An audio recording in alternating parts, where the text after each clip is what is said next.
Senza filtri né censure, la tua radio.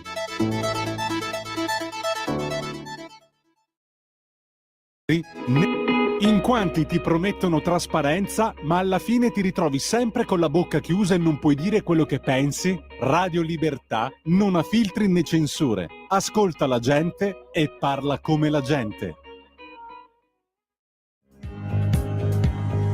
Va ora in onda la rassegna stampa.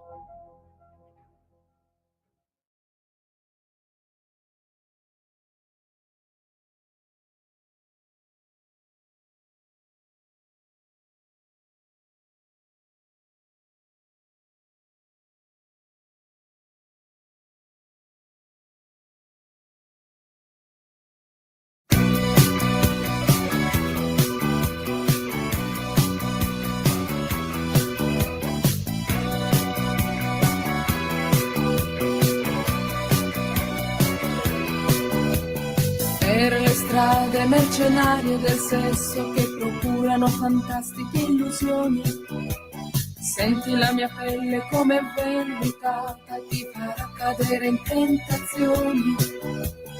Per regalo voglio un harmonizer con quel trucco che mi sdoppia la voce. Quest'estate ce ne andremo al mare per le vacanze.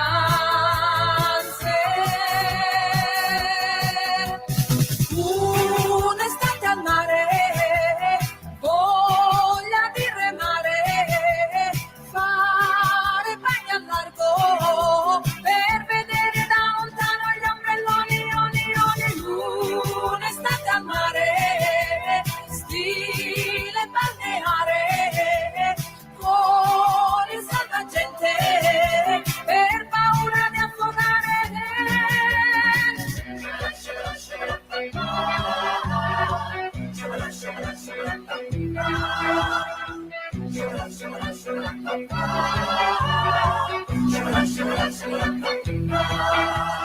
Sopra i ponti delle autostrade c'è qualcuno fermo che ci saluta.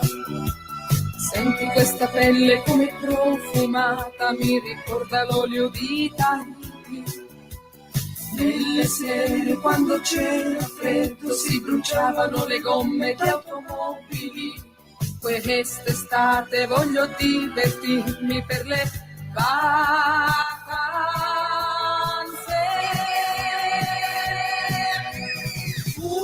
Un'estate al mare, voglia di remare, fare bagni al largo per vedere da lontano gli ombrelloni, un'estate al mare, stile balneare, con il salvagente per paura di affogare. Quest'estate ce ne andremo al mare, con la voglia pazza di remare, fare un po' di bagni al largo per...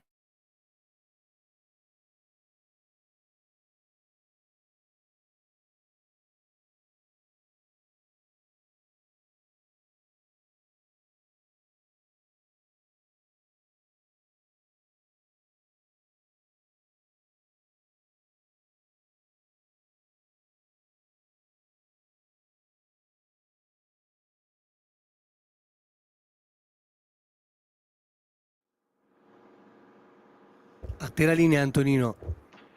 Grazie caro Lawrence Dumbria, amiche e amici miei, ma non dall'avventura, buongiorno, siete sulle magiche onde di Radio Libertà, questa è la rassegna stampa, io sono Antonino Danna e questa è la puntata di oggi, martedì 16 di luglio, è l'anno del Signore 2024, è la Madonna del Carmelo, quindi auguri a Carmen, Carmine, Carmelo, Carmela, Carmelina, fate un po' voi.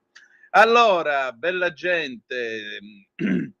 Intanto grazie al nostro regista Lawrence Dumbria che dalla sua plancia comando mi permette di arrivare fino a voi e naturalmente cominciamo la nostra rassegna stampa con i nostri consueti appelli. Primo, date il sangue, in ospedale serve sempre, salverete vite umane, chi salva una vita umana salva il mondo intero. Secondo appello, andate su radiolibertà.net, cliccate su visitate la nuova pagina, io ogni volta mi confondo con cliccate su Sostienici e poi abbonati, comunque c'è ancora questa sezione. Cliccate in ogni caso su radiolibertà.net, che è diventato anche un quotidiano online, quindi troverete il meglio del meglio, gli interventi del nostro direttore Giovanni Sallusti e così via. Bene, cominciamo la nostra rassegna stampa. Avete ascoltato l'immensa Giuni Russo che nel 1982 cantava Un'estate al mare, stile balneare, con il salvagente per non affogare, e vi auguro ovviamente una buona giornata con stile balneare altrettanto degno della nostra Giuni Russo, e andiamo a vedere adesso i temi di quest'oggi. Oggi di che cosa si parla? Si parla di questo oggetto misterioso piombato sulla convention americana, ovvero sia J.D. Vance, che è il vicepresidente, il candidato a vicepresidente di Donald Trump, ma non solo.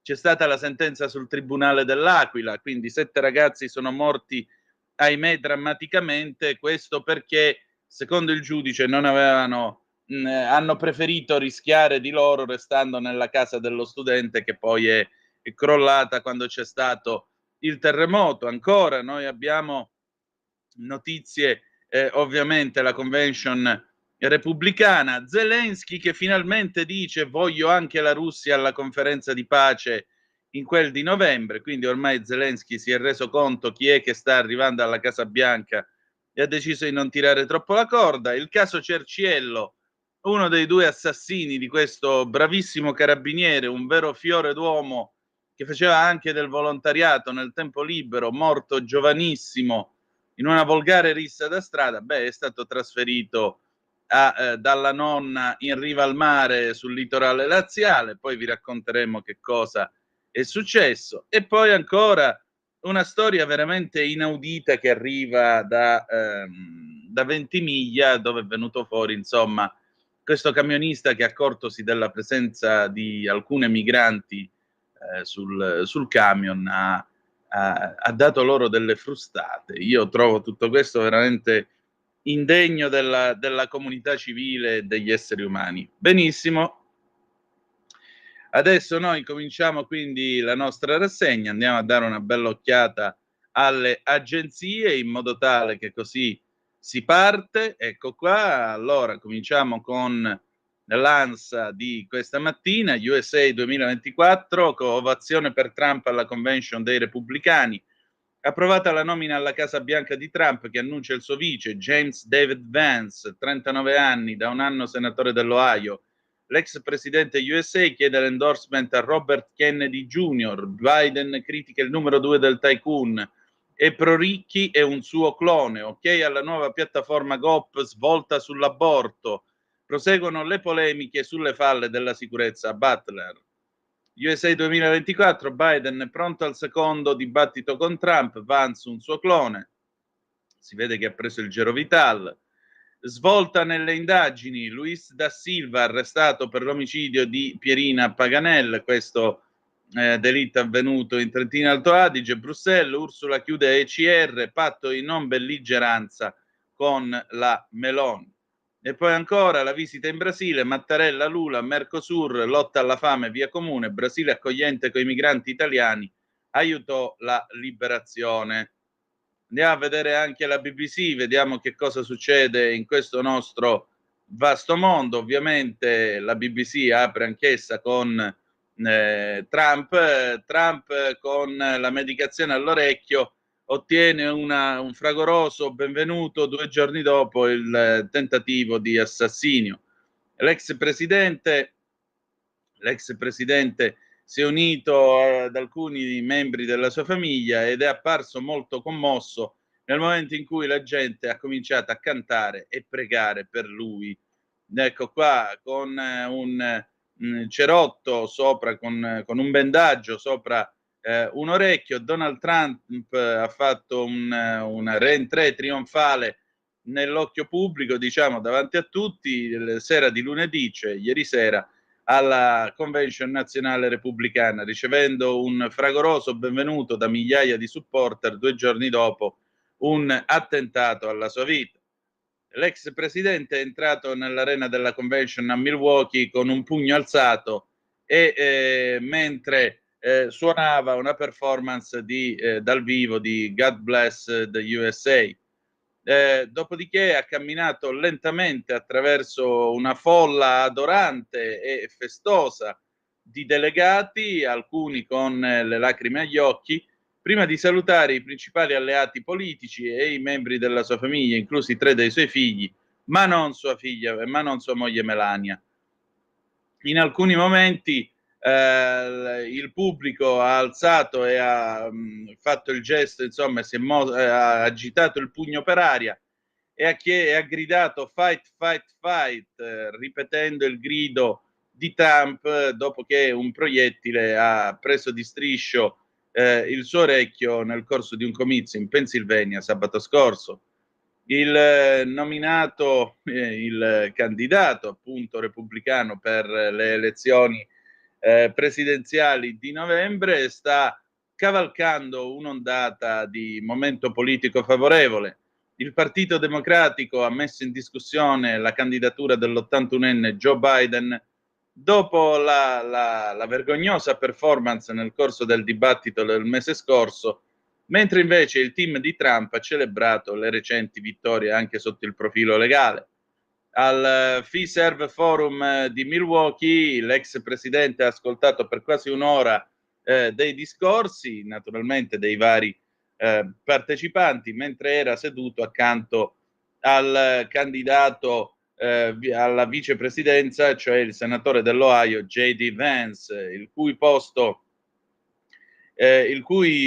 appunto di running mate, di compagno di corsa per l'elezione di novembre è stato annunciato solo poche ore prima dell'evento. Trump non ha tenuto un discorso, ma in alcuni momenti è sembrato commosso dal pubblico composto di migliaia di persone.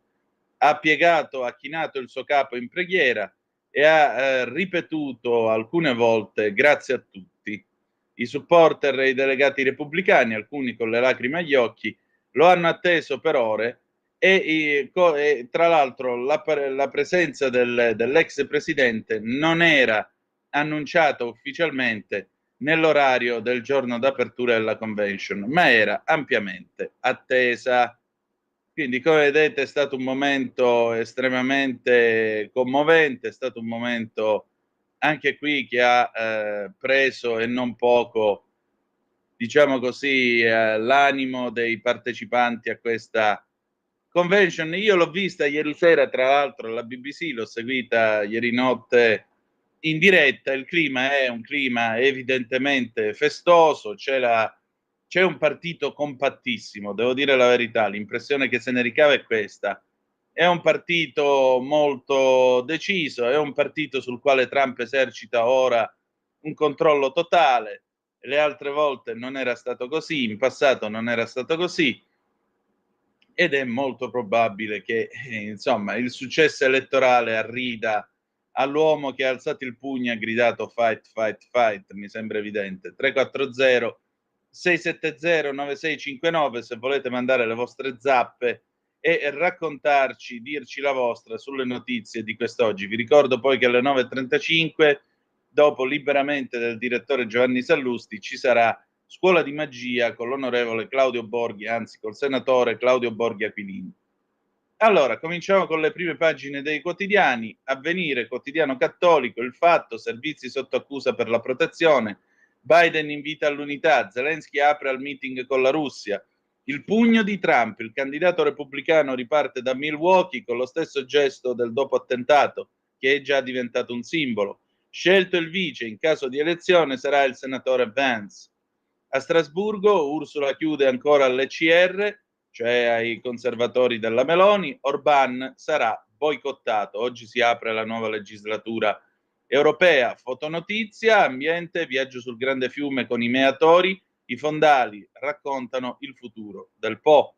Di spalla il piano UE, l'Italia finora ha investito 49 miliardi e mezzo, Giorgetti serve la proroga. Fondi record spesi a metà, il PNRR alla resa dei conti. Inoltre ieri la Meloni è stata a Bagnoli, a Napoli. Bagnoli, protocollo per la riconversione, assegno da 1,2 miliardi. C'è stato l'ennesimo siparietto con De Luca, che si è presentato come sono il civile De Luca.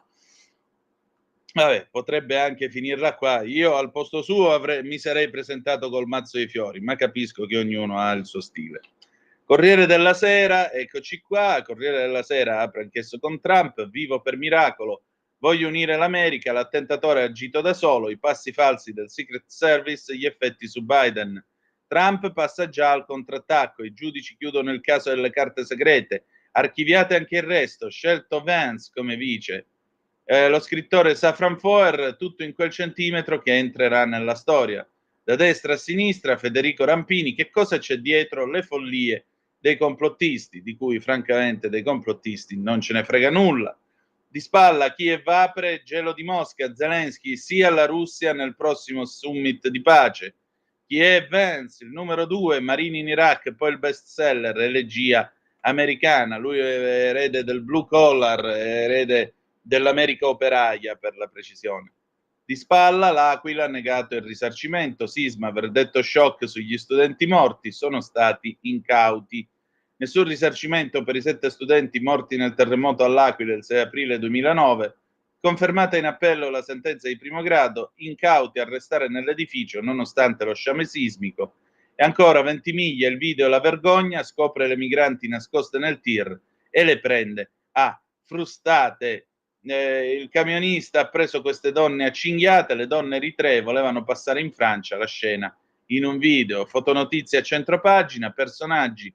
Cristiana De Filippis ha vinto il prestigioso premio europeo, la matematica e l'intuizione mentre lavavo un piatto. La matematica Cristiana De Filippis, 31 anni, Università di Parma, ha vinto il premio della European Mathematical Society. Complimenti. E anche una discreta invidia, visto che io sono sempre stato una pippa in matematica. Il Fatto Quotidiano, olè, Donald Trump fa il pacificatore e nomina Vance suo vice, il piromane pompiere, errori a catena che dovevano fare FBI, servizio segreto e polizia locale, 30 anni di aggressioni verbali e non, Salvini, Santanchè e compagni, la destra, tutti insulti e botte e dà dei violenti agli altri. Poi che magari a sinistra vadano a menare la gente in Ungheria, questo è un altro paio di maniche. Il Giornale, verso la svolta presidenziale, nasce il nuovo Trump, scampato all'attentato, Donald vince anche in tribunale e annuncia aperture a partire dall'aborto, ma come vice sceglie il falco Vance. Il numero 2 a 39 anni, l'ex marine e scrittore, dalle critiche feroci alla fedeltà al tycoon. Già nella scorta presidenziale il congresso indaga sul flop dei servizi segreti, accusata la direttrice. E ancora, inevitabile il passo indietro, con lo sparo cambia tutto, Biden senza argomenti, ora è obbligato a lasciare. L'intervista a Flavio Briatore, lo conosco da 30 anni, era un leader, ora è un eroe, con Trump il mondo sarà più sicuro. Fotonotizia a 100 pagina, a centropagina, Ralf Schumacher fa outing il figlio con te al 100%. Oggi poi l'incontro decisivo, von der Leyen al bivio con i conservatori, no ad alleanze strutturali in Europa. Il Tempo, radiografia di un flop, si parla di Roma, Gualtieri sprofonda nella classifica dei sindaci, la capitale penultima, dai rifiuti ai cantieri fino ai disservizi, ecco tutte le ragioni della debacle. Rovina romana. Di spalla, intervista a Luigi Marattin, grazie Renzi, ma Italia Viva e Azione finiranno, qui serve subito un nuovo partito.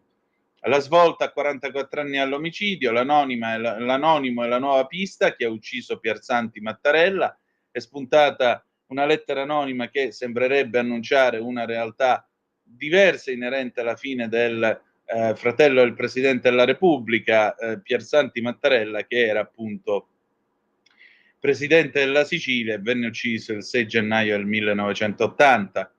Il carabiniere assassinato farà i domiciliari a Fregene, bufera sull'omicidio Cerciello. E poi il momento più... ecco, da Termini a San Lorenzo, Clochard e Ris, scoppia la rivolta degli inquilini.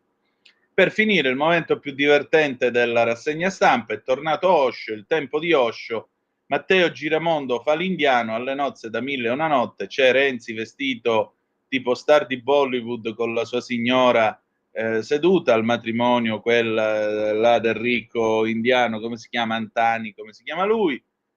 Ecco che Renzi sorride e sotto c'è scritto: quando la pubblichi mettici l'hashtag bonus 80 rupie. Ce ne compri cose con 80 rupie, manco 79 rupie ci compri, che genio Osho. Date una medaglia a quell'uomo. La Repubblica, la convention a Milwaukee, Trump spallata sovranista, nonostante gli appelli dopo l'attentato a evitare lo scontro politico, il tycoon sceglie come suo vice il 39enne Vance, senatore dell'ala dura del partito. L'ex presidente incassa la nomination per la Casa Bianca. Ora cancellate tutti i processi contro di me. Svolta repubblicana sull'aborto, decidono gli stati. Inchiesta sugli spari, i trampiani chiedono il licenziamento della capa della sicurezza. Vedete la foto notizia a centropagina, un Trump compiaciuto con questa cravatta rossa e accanto c'è Vance che sta predicando con una cravatta blu a righine. L'intervista, Gentiloni, Occidente fragile, è necessario votare per Ursula. Il voto di giovedì è storico, serve un'Europa forte, la destra vuole disgregarla, cioè fottersene di quello che hanno detto gli elettori significa che la destra vuole disgregare l'Europa. Amen, fratelli e sorelle, amen. Alleluia, aggiungerei pure. La polemica, caso CDP, valore delle donne, lo sport, Panatta studia per diventare maestro di tennis. La Stampa, Trump vence, l'America First, l'ex presidente incassa un altro punto a favore, archiviato il caso delle carte top secret nascoste a Mar-a-Lago. Scelto il candidato vice, Prodazzi, anti-aborto, anti-armi a Kiev. Nel 2016 diceva Donald come Hitler.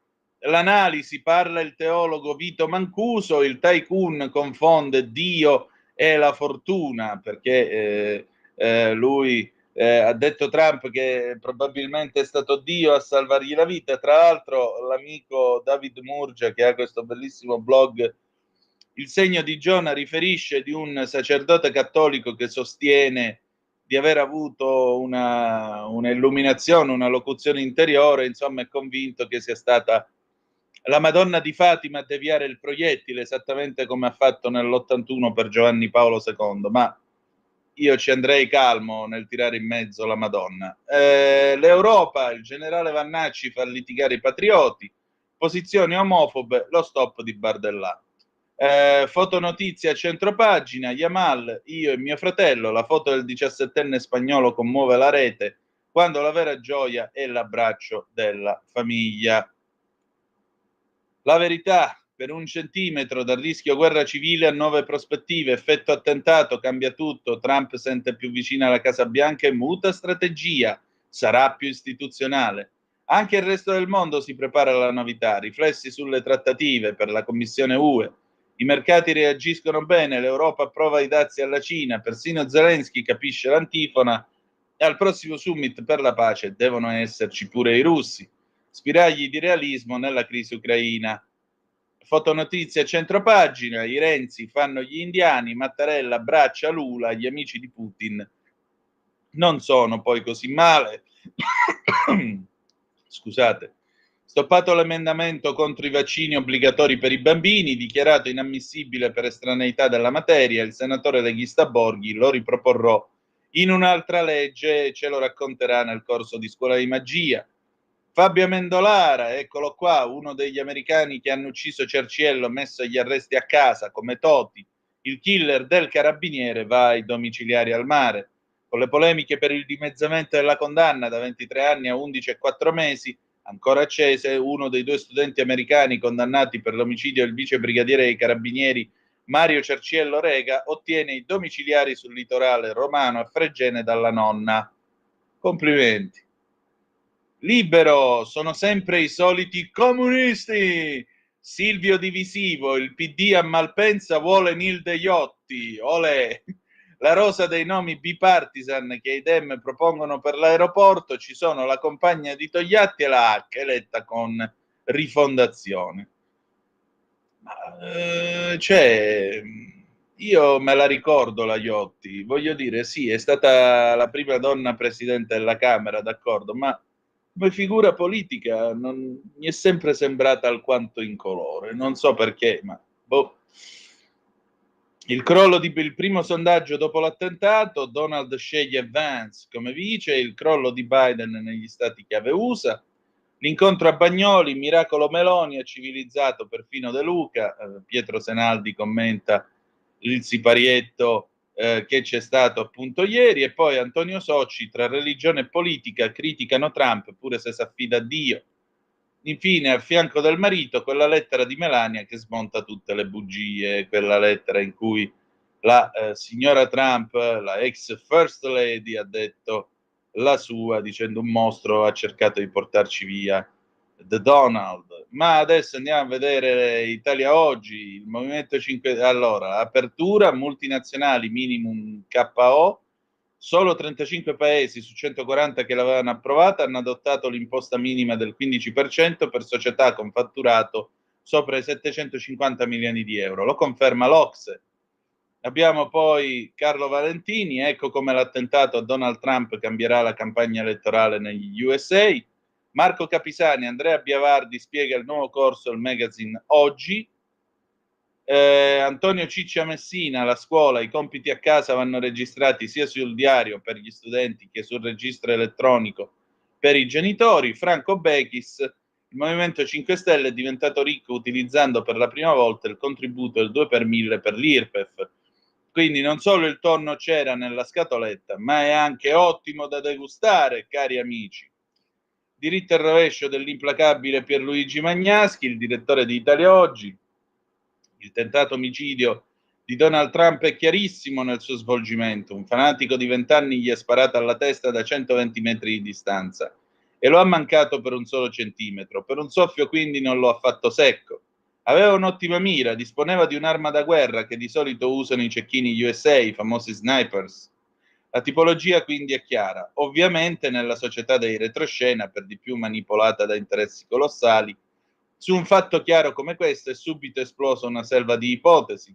C'è stato persino chi ha detto che è stata tutta una messa in scena come se il sangue di Trump fosse di pomodoro.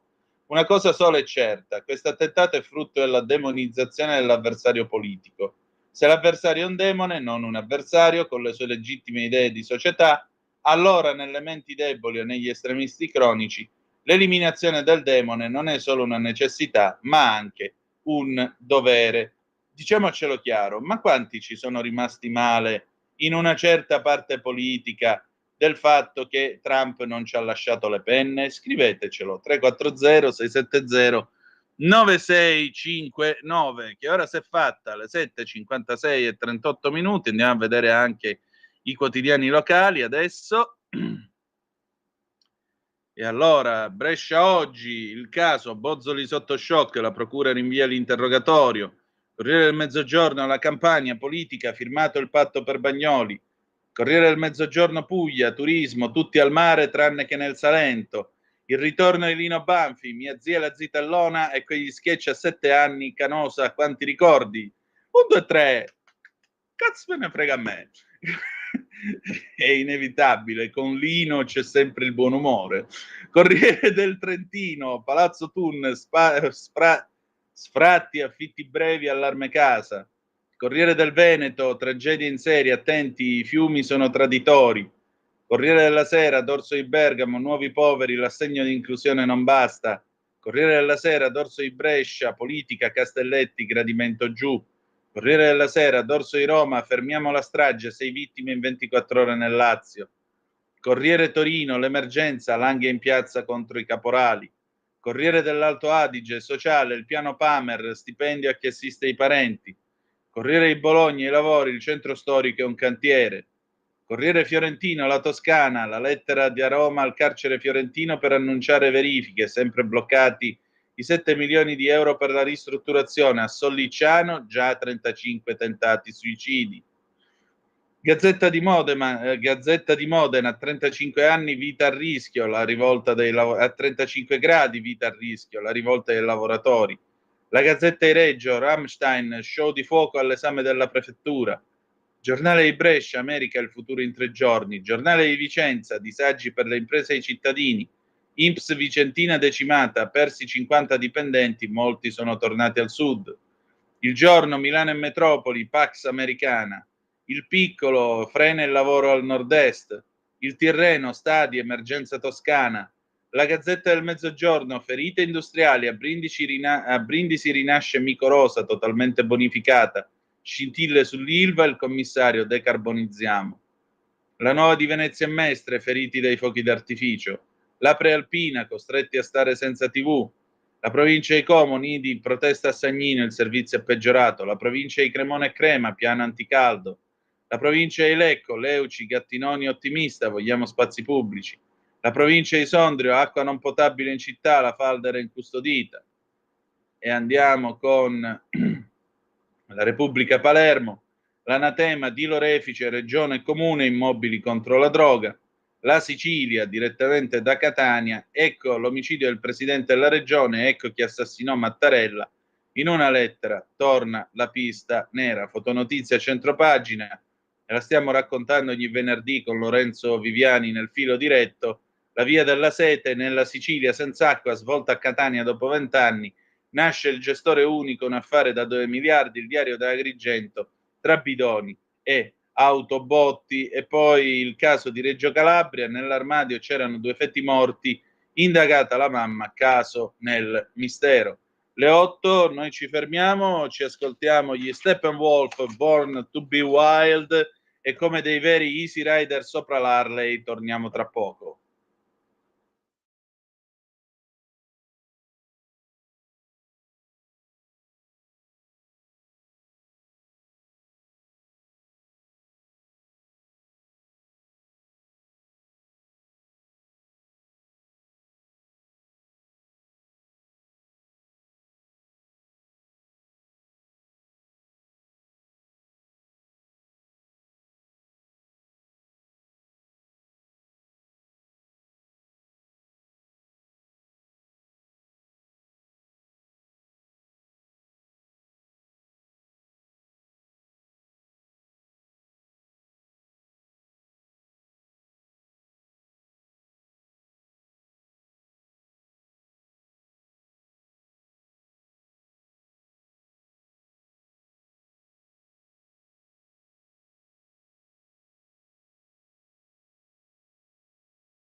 Stai ascoltando Radio Libertà. la tua voce libera, senza filtri né censura. La tua radio. A te la linea, Antonino. Grazie Lorenz. Allora andiamo a vedere le zappe che avete scritto al 340-670-9659. Maurizio, ciao, parliamo di Vannacci e del suo ruolo in discussione come vice dei Patrioti, ma gli organi della Lega ne hanno discusso o comanda solo Salvini? Sarà solo l'inizio di futuri problemi. Grazie del parere, Maurizio. Ancora, certo che in Sicilia diventare presidente regionale senza appoggio della mafia la vedo problematica. Dateci tutte le vere informazioni sull'attentato a Mattarella, grazie Maurizio. Sono 44 anni che cercano le vere informazioni. Mauro, buongiorno Antonino, buongiorno a te. Ho sempre lavorato all'aperto, dai 40 e più gradi su lastre d'acciaio dove neppure coi guanti riuscivi a stare appoggiato ai meno 10-15 dove l'acqua gelava prima di toccare terra. Sono ancora vivo e vegeto. Siamo uomini o diversamente fluidi? Anche questa è una bella domanda. Marco da Milano, perché le eritree erano a Ventimiglia? Pare che fossero ospiti di una casa accoglienza. Perché si sono nascoste nel tir? Il camionista è un troglodita, ma quelle se la sono cercata. E oltretutto dovrebbero sapere che i francesi non sarebbero stati accoglienti come gli italiani e le avrebbero rispedite al mittente. Marco da Milano. Sì, Marco, tutto quello che vuoi. Ciò resta comunque un fatto. Un uomo non prende a frustate le donne, non le prende a cinghiate, siano eritree, siano italiane, siano cattoliche, siano musulmane, bianche, gialle, a colori, di quello che vuoi. Non si frustano le donne, mi sembra abbastanza evidente. Se ora dobbiamo cominciare a dire vabbè però tanto, no, vabbè però tanto, torniamo indietro noi alla preistoria, dai, te prego. Basta leggere oggi Avvenire e Stampa per capire che avrebbero preferito Trump morto, e non parliamo del fatto, il quale è necessariamente contro per vendere qualche cosa in più, scrive questo o questa ascoltatore o ascoltatrice che nemmeno si firma. Ma guarda, il problema non è quello che scrivono Avvenire o La Stampa, loro sono liberi di scrivere quello che vogliono, tu sei libero di avere l'opinione che vuoi. Mi pare abbastanza chiaro come possibilità. È ovvio che Trump non piace a tutti, così come Biden non piace a tutti, mi sembra abbastanza evidente. Il punto è che la democrazia è persuasione, quindi quanta gente riuscirà a persuadere Trump e quanta ne riuscirà a persuadere Biden? Siamo sempre lì. Andiamo a vedere il Corriere della Sera, andiamo a conoscere allora chi è questo J.D. Vance, pagina 3 del Corriere della Sera, eccoci qua. Profilo del senatore, l'ex marine rivale che ha raccontato l'America bianca dell'USA, ora è l'idolo dei MAGA, Make America Great Again, rendete l'America di nuovo grande. E allora, J.D. Vance è entrato ieri nell'arena della convention repubblicana di Milwaukee, scrive il Corriere della Sera, con un sottofondo di musica country ed è stato nominato candidato alla vicepresidenza. 2 anni fa la rivista New Statesman scrisse: primo, frequenta un'università Ivy League e lavora per una prestigiosa rivista di diritto. Secondo, scrivi un memoir lirico sulle tue origini in una famiglia difficile. Terzo, diventa senatore di uno stato del Midwest. Quarto, diventa presidente degli Stati Uniti. Questa è stata la traiettoria di Obama. Potrebbe essere anche quella di J.D. Vance? Nel mondo del business c'è chi avrebbe preferito un moderato come il governatore del North Dakota, Doug Burgum, percepito come più vicino agli interessi di Wall Street, oppure il senatore Marco Rubio della Florida, di potenziale appeal per una parte dell'elettorato ispanico, è considerato un'importante voce sulla politica estera al Senato. Altri volevano il senatore afroamericano Tim Scott per puntare alle minoranze o una donna. Il senatore dell'Ohio, J.D. Vance, è più ideologicamente allineato a Trump, la sua retorica politica è profondamente basata sulla nostalgia dell'elettorato bianco ed è la figura forse più adatta a entusiasmare lo zoccolo duro dell'elettorato MAGA, l'acronimo di Make America Great Again, lo slogan di Trump. Non gli porterà nuovi voti di indecisi e moderati, osservano i critici, ma Donald Trump Jr., il figlio, e Steve Bannon, l'ex stratega ora in prigione, sono suoi forti sostenitori, perché si è opposto strenuamente a nuovi fondi in Ucraina ed è favorevole a maggiori dazi commerciali. Pur essendo un ex Marine, alla rivista Times, quando Biden volò in Normandia a giugno, Vance disse che l'establishment di politica estera è ossessionato dalle analogie storiche con la seconda guerra mondiale, una specie di fiaba che si raccontano. Di certo a 39 anni trasmette una ventata millennial in questa corsa e la moglie di origini indiane, Usha, conosciuta a Yale, con cui ha 3 figli e che ieri lo ha accompagnata alla convention, è vista come un asset. La storia di Vance è nota perché è raccontata nel bestseller Hilly Billy Elegy del 2016, che è diventato anche un film. È cresciuto a Middletown, in Ohio, senza una figura paterna stabile e la mamma alcolizzata. Educato all'importanza di andare bene a scuola da una fiera nonna del Kentucky, Mama O, che rimase incinta a 13 anni, possedeva 19 pistole e una volta diede fuoco al nonno che sopravvisse quando non ne poté più della sua violenza e dell'alcolismo. Quel memoir raccontava una comunità bianca economicamente depressa, e la stessa comunità che, delusa dal Partito Democratico, permise a Trump di conquistare la presidenza nel 2016. In realtà, però, sia prima che dopo la vittoria di Trump nel 2016, Vance era un suo critico feroce. Disse una volta di non aver ancora deciso se Donald fosse un cinico stronzo come Nixon, che alla fine non è così male ma può anche essere utile, oppure l'Hitler americano. In un post su Facebook aggiunse: non sono sorpreso dall'ascesa di Trump, è colpa del partito. Che ci piaccia o no, siamo il partito delle persone a basso reddito, poco istruite e bianche, e dico da tempo che se non offriamo qualcosa a queste persone, magari anche ai neri working class, allora lo farà un demagogo. Quando però decise di correre per il Senato nel 2022, Vance si trasformò in uno dei più fedeli sostenitori di Trump. Ha sminuito l'attacco del 6 gennaio 2021 al Congresso, ha messo in dubbio che la vita dell'allora vicepresidente Mike Pence fosse a rischio. Alla conferenza annuale dei conservatori a Orlando ha detto che consiglierebbe a Trump, se diventasse di nuovo presidente nel 24, di licenziare ogni singolo burocrate, ogni funzionario dell'amministrazione, rimpiazzandoli coi nostri uomini. Per ora uno dei suoi compiti più importanti sarà raccogliere fondi, specialmente a Silicon Valley, dove ha lavorato per il fondo di venture capital del miliardario Peter Thiel dopo gli studi a Yale. Quindi come vedete, questo qua che si è fatto da sé ed è diventato ricco già ieri, Biden, quelli che lavorano per lui ha twittato dicendo si è preso il clone perché è un miliardario come lui che tasserà i poveri e non toccherà i ricchi. Siamo veramente alle solite. Cioè, questo è venuto da una situazione difficile, lo ha salvato l'esercito, si è fatto da sé, e però il successo, vedete, il successo genera invidia, siamo sempre lì. Non si può avere successo. Se hai successo necessariamente fai schifo. Complimenti davvero. Vabbè, andiamo oltre con la vicenda Vance.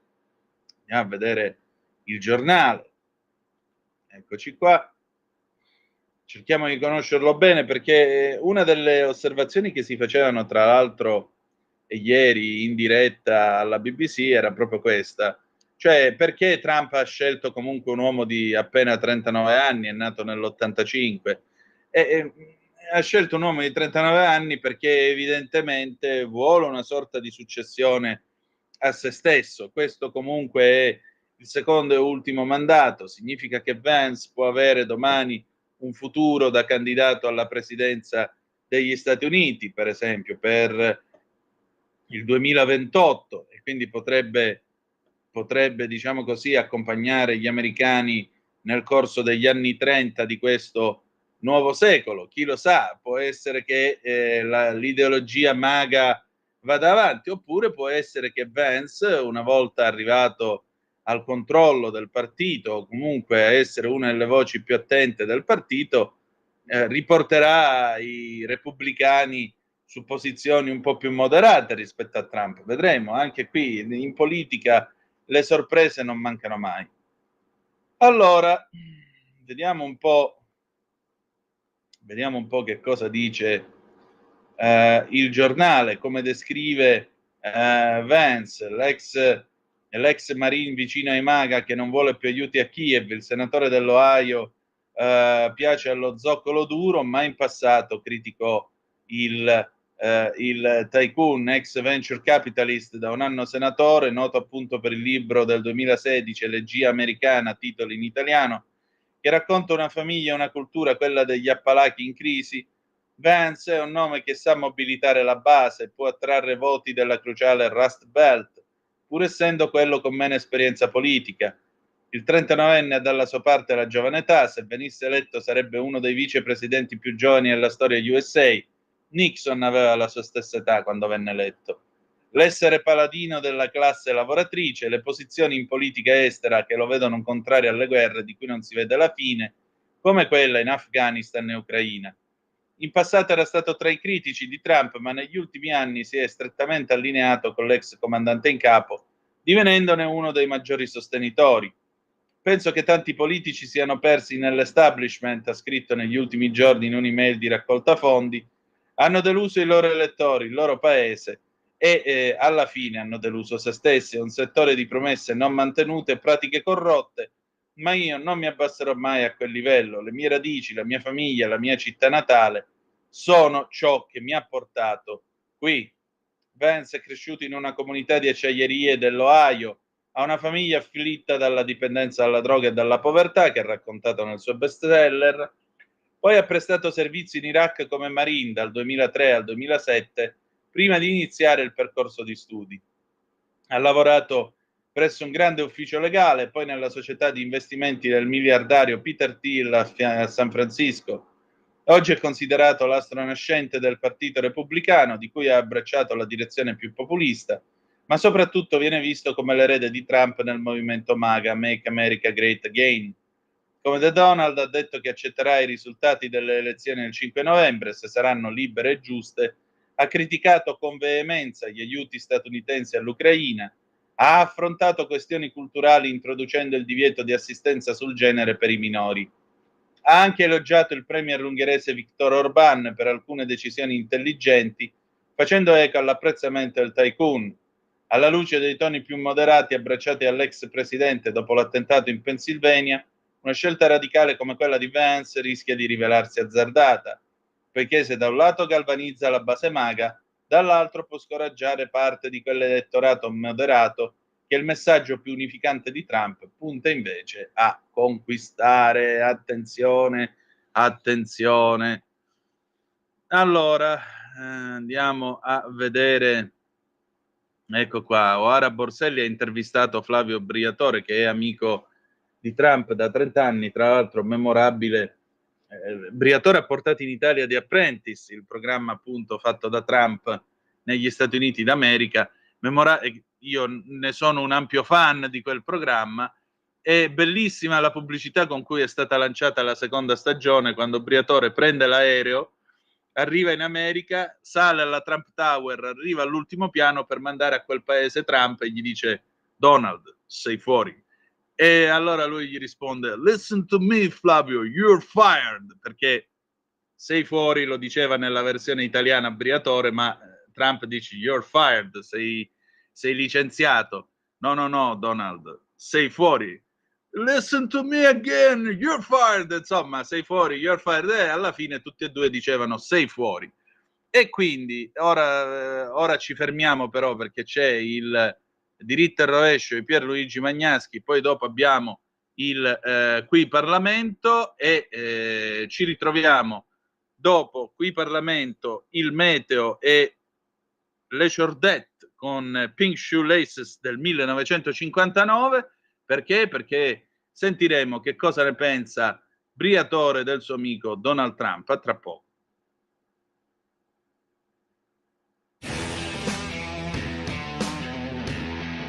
Il tentato omicidio di Donald Trump è chiarissimo nel suo svolgimento. Un fanatico di 20 anni gli ha sparato alla testa da 120 metri di distanza e lo ha mancato per un solo centimetro. Per un soffio quindi non l'ha fatto secco. Aveva un'ottima mira, disponeva di un'arma da guerra che di solito usano i cecchini USA i famosi snipers.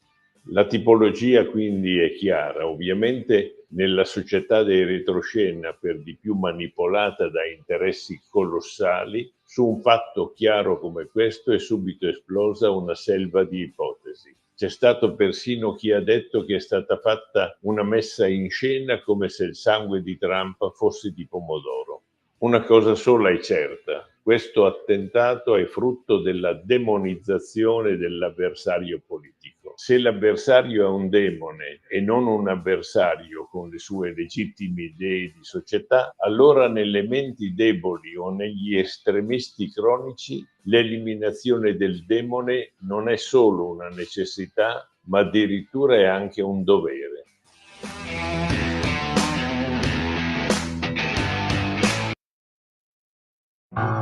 Porta con te ovunque Radio Libertà. Scarica la app per smartphone o tablet dal tuo store o dal sito radiolibertà.net. Cosa aspetti?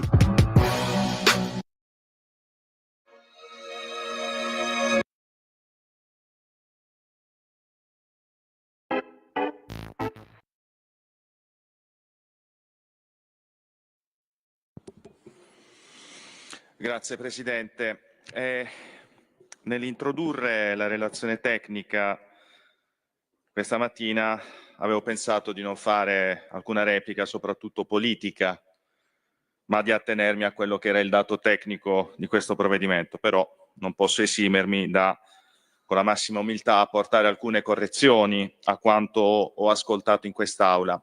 Partendo dal collega che è intervenuto per ultimo, al quale non ho nulla da eccepire, non ha colpe, non è della Commissione Cultura, quindi magari non conosce bene a fondo la materia, ma farò una considerazione politica sulle guance da porgere. Per suo tramite, Presidente, lo dico al collega Ricciardi, noi di guance da porgere le abbiamo finite nella passata legislatura con tutti i DPCM del governo Conte 2, dove non c'era neanche un secondo di dibattito parlamentare. Ma andiamo più sulla materia.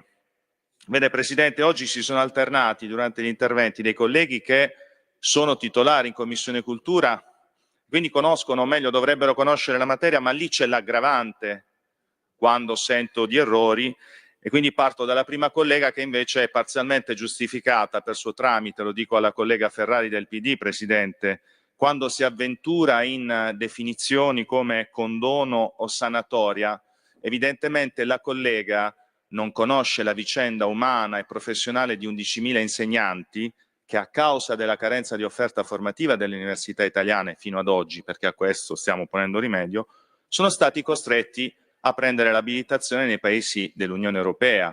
Si parla tanto di Europa, evidentemente si disconosce la normativa comunitaria che equipara le abilitazioni prese in un paese dell'Unione Europea a quelle prese in Italia, ma vi è di più. C'è stato un contenzioso che evidentemente la collega Ferrari ignora, che è arrivata fino al Consiglio di Stato, che ricordo essere il massimo organo amministrativo, che ha stabilito che queste persone avrebbero dovuto lavorare già da tempo. Quindi il ministro Valditara si sarebbe potuto limitare semplicemente a immetterli in ruolo. Non lo ha fatto, ha previsto proprio per la delicatezza del ruolo di questi professori, di queste professoresse, cioè insegnanti di sostegno, di formarli ancora di più. E qui mi collego anche al collega Caso del Movimento 5 Stelle, non può paragonare chi si iscrive per la prima volta a un tirocinio formativo a chi invece ha già conseguito un'abilitazione sebbene all'estero. Non c'è alcuna disparità, anzi, se dovessimo parlare di discriminazione, quella avrebbe colpito proprio gli 11.000 insegnanti che comunque hanno apprezzato questo emendamento previsto nel decreto scuola. E qui però andiamo nell'aggravante, fatta da gente che conosce la materia. Peccato che se ne siano andati entrambi, mi riferisco ai colleghi Piccolotti e Caso. Entrambi cadono in fallo quando rievocano il fantasma del concorso dei dirigenti scolastici del 2017, perché vede Presidente, ci siamo tanto battuti all'epoca quando eravamo all'opposizione per una battaglia di trasparenza su quel concorso, un concorso nato malissimo, con diverse inchieste delle procure, con fatti eclatanti, tipo un sottosegretario all'istruzione del Movimento 5 Stelle che si presenta al concorso, poi diventa ministro dell'istruzione e da ministro dell'istruzione i propri uffici autorizzano lo scorrimento della graduatoria del concorso dove questo ministro aveva partecipato fino a prendere l'assunzione del ruolo. Un caso più unico che raro, sarebbe come se il ministro dell'interno si fosse presentato al concorso da commissario di polizia. Per cui io chiederei un po' di pudore quando si parla di quel concorso, soprattutto quando si attaccano le persone che legittimamente hanno fatto un ricorso, perché guardate, io l'accesso agli atti, l'accesso a quegli atti l'ho visto, ho visto questi temi, ho visto questi documenti e meritavano una seconda possibilità queste persone. Ma veniamo proprio al nocciolo della questione. Si accusa questo governo di aver previsto anche in questo caso una sanatoria, ma non è così, perché l'emendamento, l'articolo 12, ha due aspetti. Il primo è quello che riguarda la mobilità dei dirigenti scolastici, che purtroppo evidentemente la collega Piccolotti non ha letto, perché si dà il 100% dei posti disponibili ai dirigenti scolastici che sono fuori regione. Ma tornando a quelli del concorso riservato, non è vero che si vogliono facilitare, e qui lo dico per suo tramite al fantasma del collega Caso, non è che si vogliono privilegiare gli aspiranti dirigenti scolastici del concorso riservato rispetto al concorso ordinario, ma la motivazione pratica è che al 1° settembre si rischiano di avere centinaia di cattedre scoperte per i presidi, per i dirigenti scolastici, semplicemente perché il concorso ordinario, che ha visto una partecipazione molto numerosa, non ce la fa a terminare entro il 1° settembre. Per cui giustamente il Ministero è corso ai ripari e ha dato la possibilità ai dirigenti che invece hanno terminato il concorso riservato di poter andare in cattedra. Ma non c'è nessun privilegio, perché il numero dei posti che sarà assegnato a questi dirigenti sarà restituito l'anno successivo.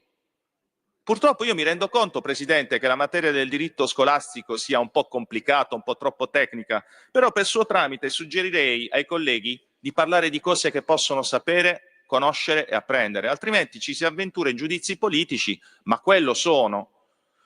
Andiamo avanti. La riforma dell'Indire. Ne ho sentite di tutti i colori su questo ente pubblico di ricerca, fino ad oggi quasi sconosciuto e più, quasi messo ai margini dell'attività del Ministero. Al Ministro Valditara dovreste riconoscere il merito di averlo riportato ad essere centrale nell'azione politica che riguarda la scuola di un governo. Io non entro nel merito delle competenze, nella bravura dell'attuale Presidente, però, Presidente, mi permetterà, mi scappa un sorriso quando sento parlare di attacco alla democrazia o di attacco alla neutralità dell'ente, quando l'attuale Presidente è un dirigente del Partito Democratico. Ma lo dico sottovoce, perché non è che le competenze non possano avere una tessera politica. Presidente, lo chiedo, lo dico per suo tramite ai colleghi del PD. Però, cioè, o va bene sempre questa regola del non occupare tutte le cattedre all'università, tutte le cattedre relative a tutti questi enti di ricerca che gravitano intorno al Ministero dell'Istruzione. Io non so nemmeno chi sarà il futuro commissario, spero soltanto sia una persona competente, ma prima di parlare di attacco alla democrazia, almeno informiamoci su chi è l'attuale Presidente, perché a me viene da intendere che magari chi ha scritto un determinato discorso non abbia avvertito il collega che andavano a difendere un loro collega di partito, né più né meno. Dopodiché, Presidente, volevo fare un riferimento anche agli insegnanti di sostegno e mi avvio alla conclusione, perché poi le valutazioni politiche vere e proprie e sacre me le riservo per la dichiarazione di voto. Questo decreto, sì è vero, parla di materie che magari non sono attinenti tra loro, ma non è la prima volta che un decreto legge si occupa di più settori della nostra vita e della nostra società. Però se c'è una cosa che non sopporto è quando si attacca un provvedimento che dà risposte a decine di migliaia di famiglie che da anni chiedono, e mi riferisco alle famiglie degli studenti con disabilità, che chiedono due cose molto semplici. La prima, che è quella di avere degli insegnanti di sostegno che siano specializzati, perché il dramma, Presidente, sa qual è? Che oggi circa 85.000 insegnanti di sostegno sono in cattedra con i nostri ragazzi con disabilità e non hanno l'abilitazione, perché purtroppo la spiegazione ce la dà l'Istat. ci sono ogni anno migliaia di bambini con disabilità che aumentano e il sistema della formazione non riesce a essere al passo, al ritmo con questo aumento. Le università italiane non ce la fanno. Per questo il Ministero ha deciso di affiancare con Indire, di integrare, di aggiungere, non di togliere alle università un ulteriore canale di formazione. Valutazione tecnica, non politica. Mi dispiace che la collega Piccolotti sia uscita insieme al collega Caso, altrimenti avrei spiegato loro che è facile dire stabilizziamo i precari sul sostegno, ma loro ignorano o fanno finta di non ricordare che per poter stabilizzare un insegnante non lo si può fare se non ha l'abilitazione. Non si possono stabilizzare persone su una cattedra, in questo caso sul sostegno, se non hanno la necessaria abilitazione. Ed è questo il motivo per cui il Ministero dell'Istruzione e del Merito ha inteso allargare l'offerta formativa al fine di specializzare, di far specializzare sia gli abilitati all'estero che i precari sul sostegno, proprio per poterli stabilizzare e arrivare a quella famosa continuità didattica ed educativa che le famiglie ci chiedono. E dico, ma come si permettono i colleghi dell'opposizione di dire che le famiglie non possono entrare nel merito dell'insegnante di sostegno? Questo già succede, perché per fortuna la comunità scolastica prevede una grande alleanza tra la famiglia e la scuola, soprattutto quando ci sono... Qui Parlamento. Il meteo.it presenta le previsioni del giorno. L'anticiclone africano Caronte è sempre più forte sul nostro paese e regala tanto sole e un clima caldissimo. Nella prima parte della giornata ampio soleggiamento da nord a sud senza alcun disturbo da segnalare. Nel pomeriggio non sono attese particolari variazioni se non per qualche addensamento che potrebbe interessare le Alpi, dando anche luogo a locali rovesci. Per ora è tutto da ilmeteo.it, dove il fa la differenza anche nella nostra... Avete ascoltato le previsioni del giorno. Stai ascoltando Radio Libertà. la tua voce libera, senza filtri né censura. La tua radio.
A te la linea, Antonino.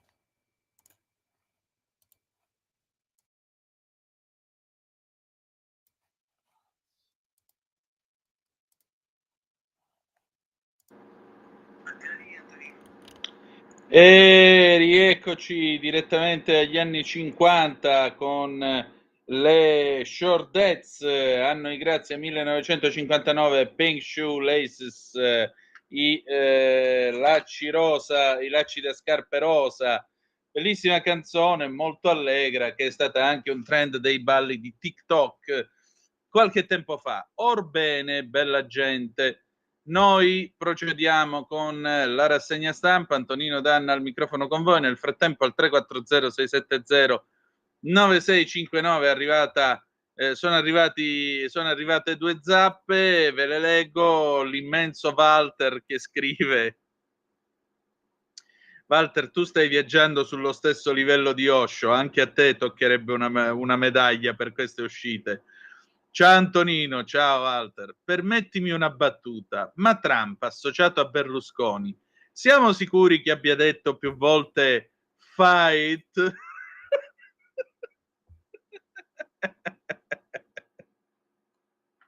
Cribio! Scusate, ma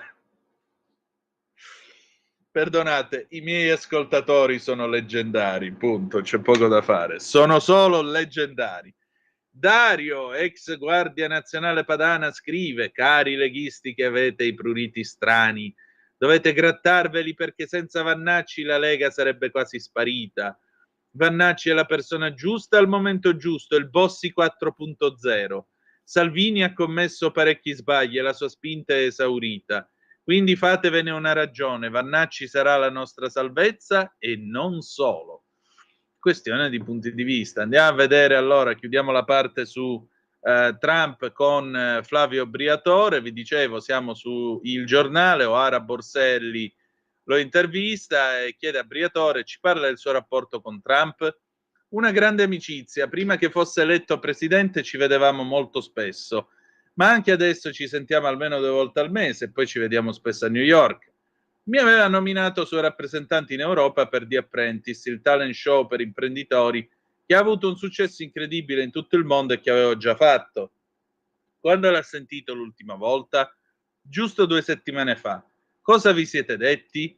Mi ha chiesto di andarla a trovare nella sua casa di Mar-a-Lago, in Florida, però il vero motivo della chiamata era comunicargli che per il mio nuovo impegno in Formula 1 avrei dovuto rinunciare all'incarico che mi aveva affidato in Europa per The Apprentice. Come l'aveva sentito Donald? Tutti i grandi quando vanno sotto pressione diventano ancora più carichi e combattivi. Secondo lei questo attentato cambierà le sorti della campagna elettorale? Sì, gli americani adorano gli eroi e Donald è un eroe. Basta vedere come ha reagito a questo attacco, ha alzato il pugno, ha gridato fight, fight. Ha dato una chiara dimostrazione di eroicità. Dall'altra parte c'è la debolezza di Biden. Se Biden rimane candidato e si presenta alle elezioni di novembre è un grande vantaggio per Donald. Già ha un vantaggio enorme nei sondaggi, ora dopo quell'immagine di lui che esce in piedi e grida fight. Come vi siete conosciuti? A New York. Lui era un costruttore, non era un leader politico. Eravamo un gruppo di imprenditori, poi l'ho portato in Europa per la prima volta nel 95, quasi 30 anni fa, a Parigi. Lui viaggia poco, avevo appena vinto il campionato del mondo di Formula 1 con la Benetton. Donald non si capacitava della gente che mi circondava e mi chiedeva gli autografi. Poi ci siamo visti tante volte, Donald è molto professionale. Tra noi c'è un rapporto molto forte. E qual è la qualità migliore di Trump? È un leader come lo era Berlusconi. Essere leader non è un'etichetta che ti scrivi sulla giacca, leader devi esserci. La gente deve sentire che il leader sei tu. Ha sempre vinto? No. Ha fatto molte cose che sono andate bene e qualche cosa che è andata male. E le cose che andavano male poi le risolveva. Per gli americani uno che fa tante cose che vanno bene e che risolve quelle che sono andate male è un dio. In Italia se fai una cosa che va male sei rovinato per sempre. Lui però è anche molto odiato? Lui ha avuto momenti difficilissimi, è sempre riuscito a uscirne.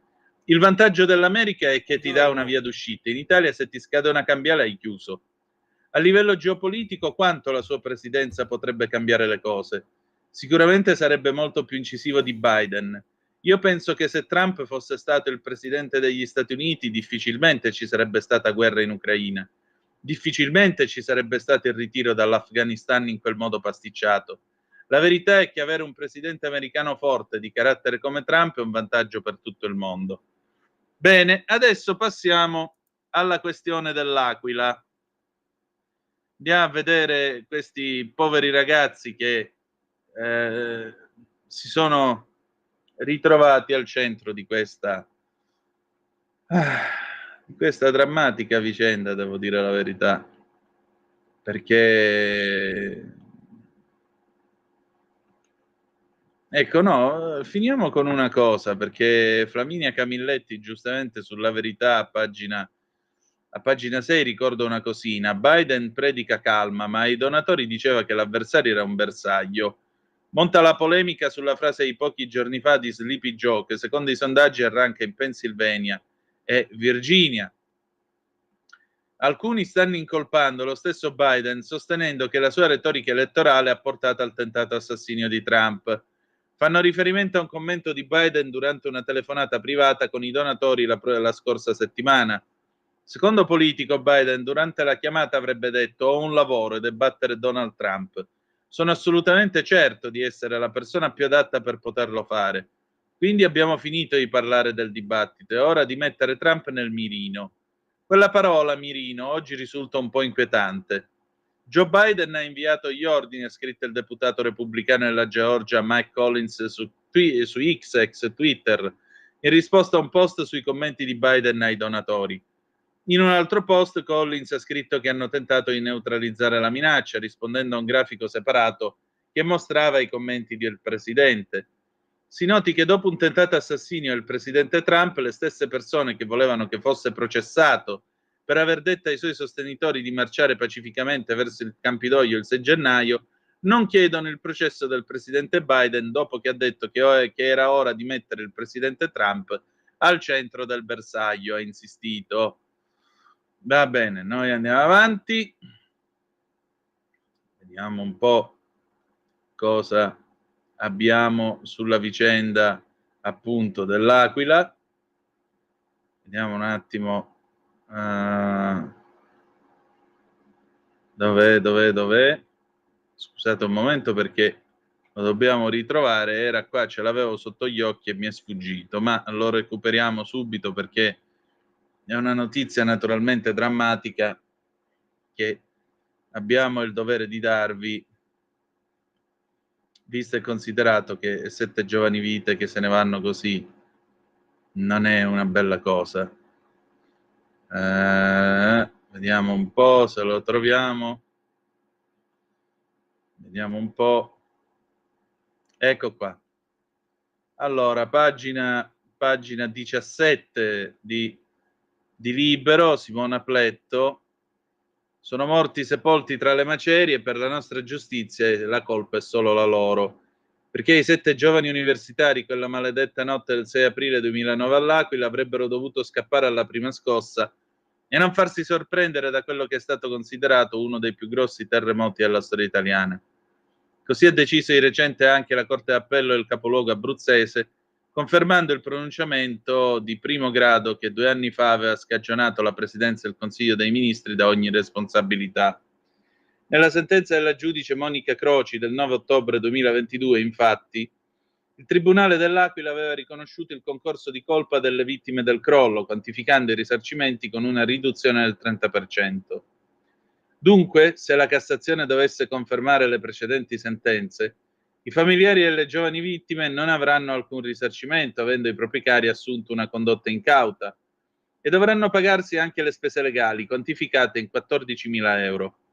Secondo i giudici, le cause della morte sono dunque da ricercare nelle decisioni dei ragazzi, assolvendo così da ogni colpa, come in primo grado, la Commissione Grandi Rischi, che si era riunita all'Aquila il 31 marzo 2009, 5 giorni prima del sisma, lanciando messaggi rassicuranti rivelatisi non veritieri, poiché la notte del 6 aprile alle 3:32 il terremoto fece crollare la città, causando 309 vittime tra l'Aquila e altri 55 comuni.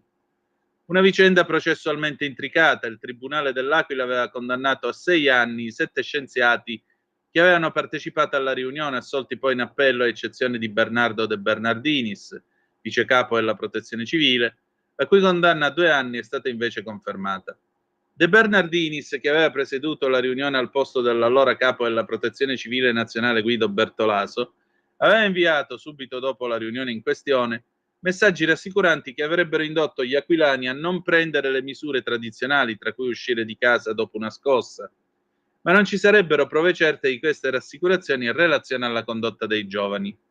Significativo in tal senso quello che i magistrati scrivono a proposito di Nicola Bianchi, il padre Sergio da anni si batte per avere giustizia.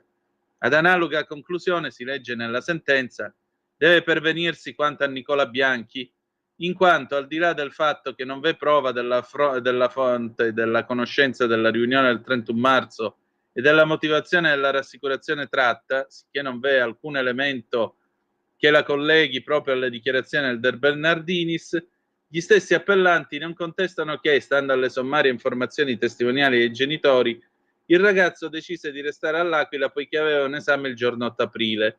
La notte del sisma, dopo la scossa delle ore 22:48, uscì in strada, circostanze che contrastano con la tesi che egli avesse così agito sentendosi tranquillizzato sulla base delle dichiarazioni del De Bernardinis e ormai non ritenendo più pericolose le scosse. Nicola aveva dunque deciso di restare per dare un esame che doveva essere un tassello del suo percorso universitario e non perché tranquillizzato dalle previsioni dei tecnici. In sostanza, i giudici, per Nicola e gli altri ragazzi, Ivana Lannutti, Enza Terzini, Michele Strazzella, Daniela Bortoletti, Sara Persichitti, Nicola Colonna, non hanno trovato il cosiddetto nesso causale. Già in primo grado i familiari hanno dovuto corrispondere circa 12.000 euro di spese processuali, a cui si aggiungono ora i 14.000 dell'appello. I nostri figli avrebbero dovuto prevedere quanto poi purtroppo accaduto e uscire di casa. Mio figlio Nicola sarebbe stato incauto nel non uscire di casa. Così dice con tono amaramente sarcastico Sergio Bianchi, padre di Nicola e presidente dell'Associazione Vittime Universitarie Sisma, AVUS. È pressoché scontato il ricorso in Cassazione da parte dei legali e dei familiari contro il pronunciamento della Corte d'Appello dell'Aquila. Non commento, non voglio commentare la cosa. Torniamo adesso a La Verità, perché restiamo ancora nella cronaca nera e ahimè drammatica di questo paese. Sono le 8:46 e 50 secondi. Dopodiché tra un po' apriremo le linee allo 029294 7222 perché voglio sentire anche le vostre voci, almeno a me fa piacere, poi se ci volete essere per me è solo tanto di guadagnato, sapete che siete i benvenuti. Andiamo a pagina 14 e ci sono due cose che io voglio segnalare. La prima, l'omicidio Cerciello, domiciliari per l'omicida di Cerciello. Dopo la riduzione della pena, Gabriel Hjort incassa la possibilità di scontarla a casa della nonna a Fregene. L'ira della vedova del militare, Gasparri, ispezione in tribunale. I contenuti dell'ordinanza dei giudici stridono con la linea dura genovese che applica la stessa misura agli arresti domiciliari al governatore Giovanni Toti, indagato solo per un'ipotizzata corruzione. Per lo studente condannato è stata disposta come unica misura di controllo il braccialetto elettronico e come unico divieto quello di comunicare all'esterno. La reazione della moglie di Cerciello Rega, ucciso la notte tra il 25 e il 26 luglio 2019 con 11 coltellate inferte, ha stabilito il processo da Finnegan Lee Elder, che coi vari bonus è stato condannato a 15 anni e 2 mesi, è stata dura.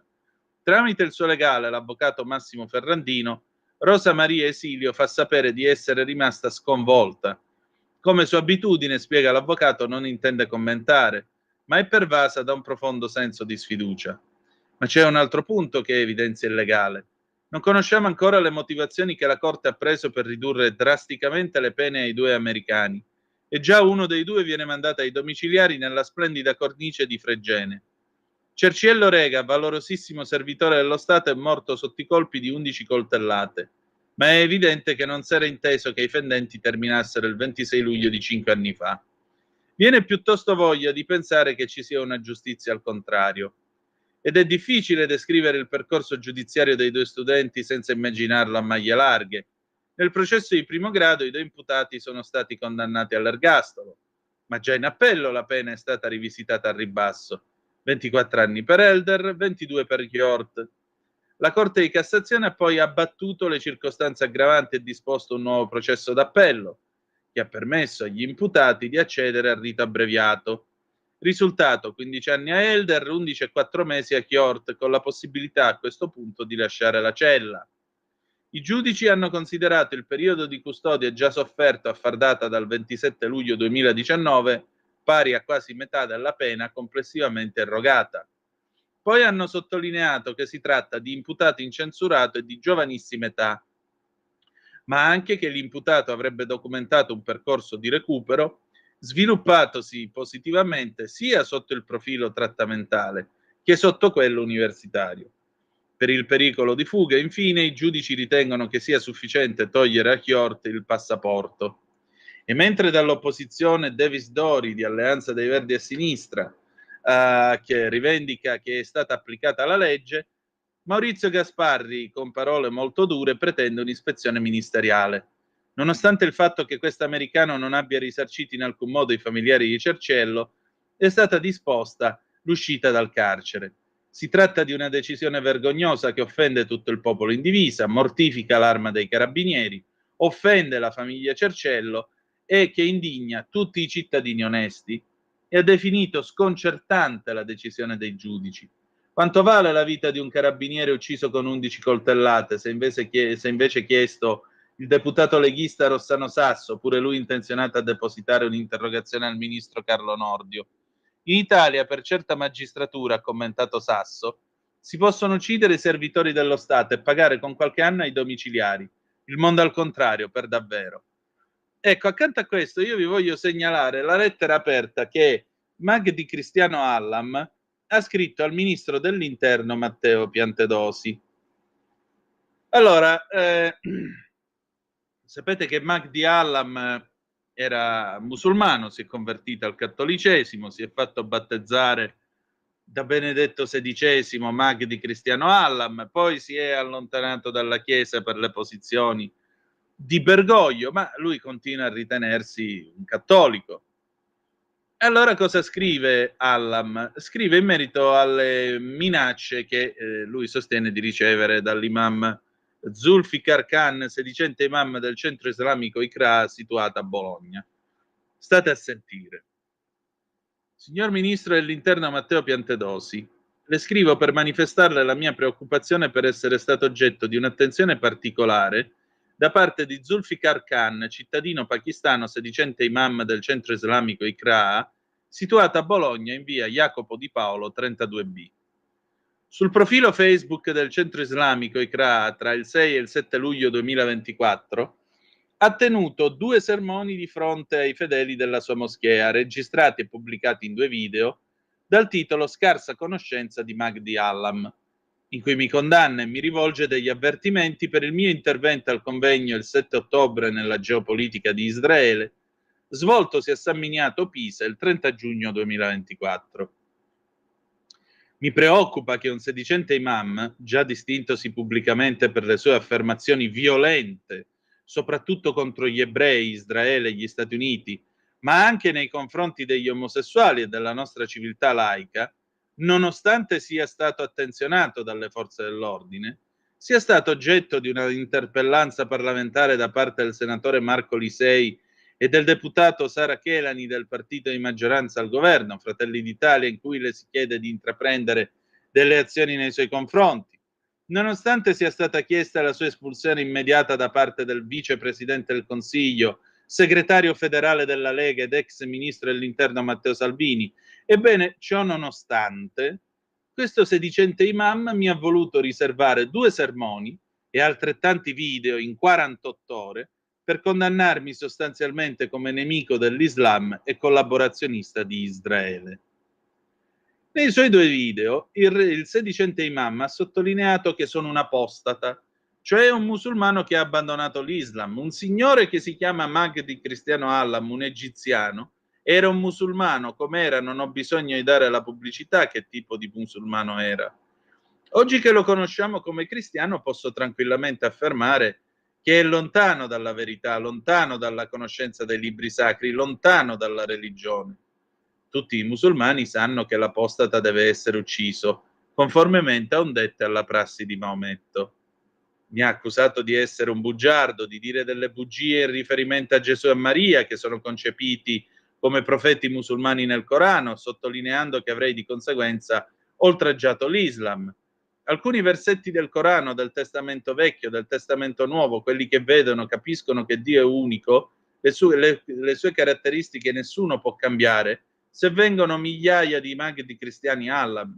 Migliaia di Mahdi Cristiano Hallam non possono mettere la bugia sui libri, non possono far entrare la bugia nei libri, non possono cambiare l'ideologia dei profeti che sono venuti. Anche l'oltraggio all'Islam è un reato sanzionato con la condanna a morte. Ha chiarito, lasciando affiorare un intento intimidatorio, che non lasciamo spazio ai bugiardi, non lasciamo spazio che parlano male di Gesù Cristo, che parlano male di qualsiasi profeta ebreo o non ebreo, e che lui personalmente testimonierà la verità fino all'ultimo giorno, fino all'ultimo respiro che io ce l'ho. Ha sostenuto che io sarei una persona ignorante o priva di dignità.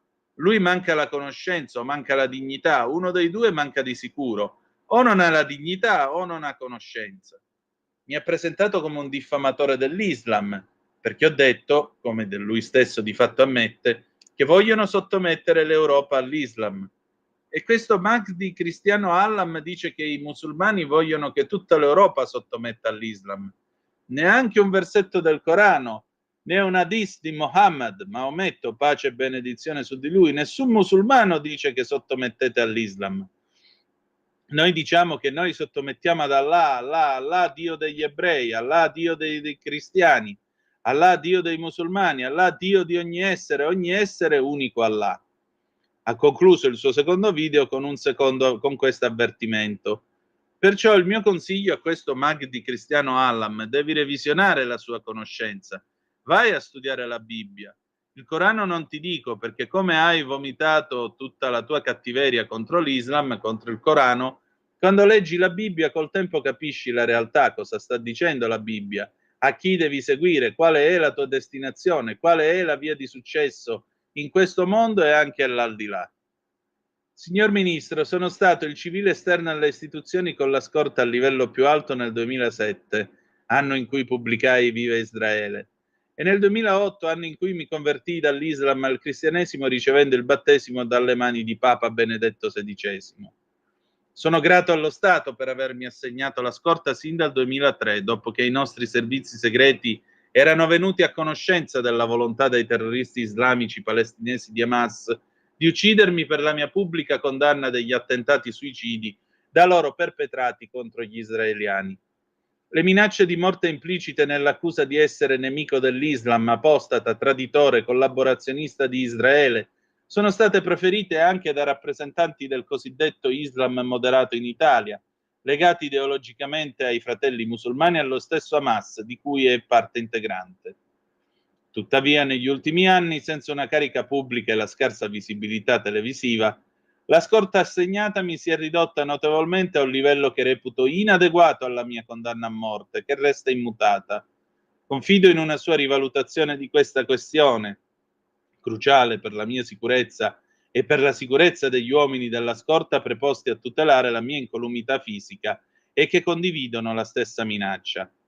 Le faccio presente che lo scrittore Salman Rushdie, condannato a morte per il suo romanzo I versi satanici nel 1989 dal fondatore della Repubblica Islamica dell'Iran, l'imam Khomeini, si è salvato miracolosamente da un attentato terroristico islamico ben 33 anni dopo, il 12 agosto 2022, perché la condanna del nemico dell'Islam non decade mai, così come l'obbligo di ucciderlo resta valido sino alla sua morte. La ringrazio per l'attenzione e attendo cortesemente un suo riscontro. Domani Mahdi Cristiano Hallam sarà il nostro ospite alla rassegna stampa. Sono le 8:58 minuti e 38 secondi. Andiamo a vedere un paio di zappe. Tanto ci avviamo verso la fine della rassegna stampa. Vediamo che cosa leggo qua. Rosi. Salve, io da vecchia terrona vorrei spostare il tema da quello trampiano a quello del ponte di Messina, perché mi sono stufata di sentire i miei corregionali lamentarsi del ponte che ancora non c'è, perché prima bisogna fare questo e quello e poi ci manca l'acqua. Questa storia dell'acqua continua a essere il problema del giorno, ma che dura da quando sono in vita, tanti anni, sempre. Ai politici faceva comodo dire io farò arrivare l'acqua. Così li votavano tutti gli assetati, che eravamo tutti, però nessuno ha mai fatto casino per questo. Adesso che il ponte, che a me piace tanto perché ero già stufa prima di quella traversata in un puzzolente traghetto, lo propone un quasi sinistro, tutti arrabbiati a dire che a noi qui manca la ferrovia, mancano le strade, eccetera. Ma va, che novità, e tutti lì come pecore a ripetere questo mantra del prima però. Non sanno i grulli che rifiutando il ponte in cambio avranno tutto quello che c'era prima, cioè ore e ore di treno per percorrere 200 chilometri, città sporche, strade mai finite e crollanti, e comunque niente acqua, sempre, riparlatene, grazie Rosi. Correggo, adesso che lo ha proposto uno non di sinistra, scrive sempre Rosi. Rosi, guarda, sono le stesse argomentazioni che avevano i comunisti quando venne costruita l'autostrada del Sole e venne aperta il 4 ottobre del 64 ad autostrada completa. Uscì un editoriale sull'Unità che diceva bene, abbiamo l'autostrada ma non sappiamo cosa farcene. Ditemi voi se l'autostrada del Sole sia stata un'opera pubblica utile oppure no. Eppure mentre la costruivano anche lì, però dovrebbero sistemare le altre strade, però le strade statali in Italia fanno schifo, però.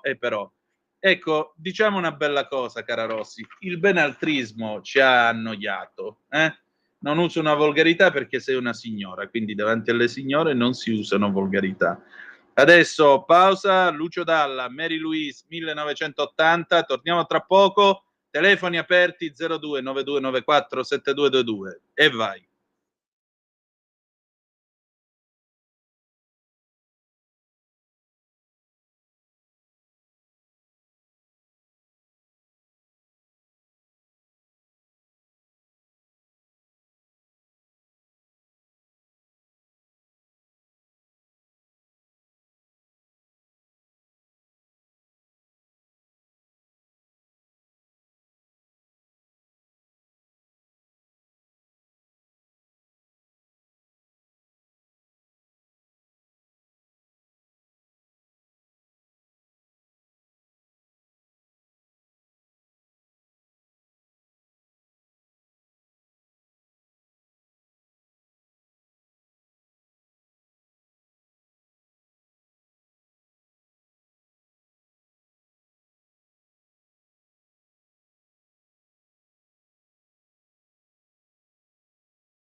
Stai ascoltando Radio Libertà, la tua voce libera, senza filtri né censure, la tua radio.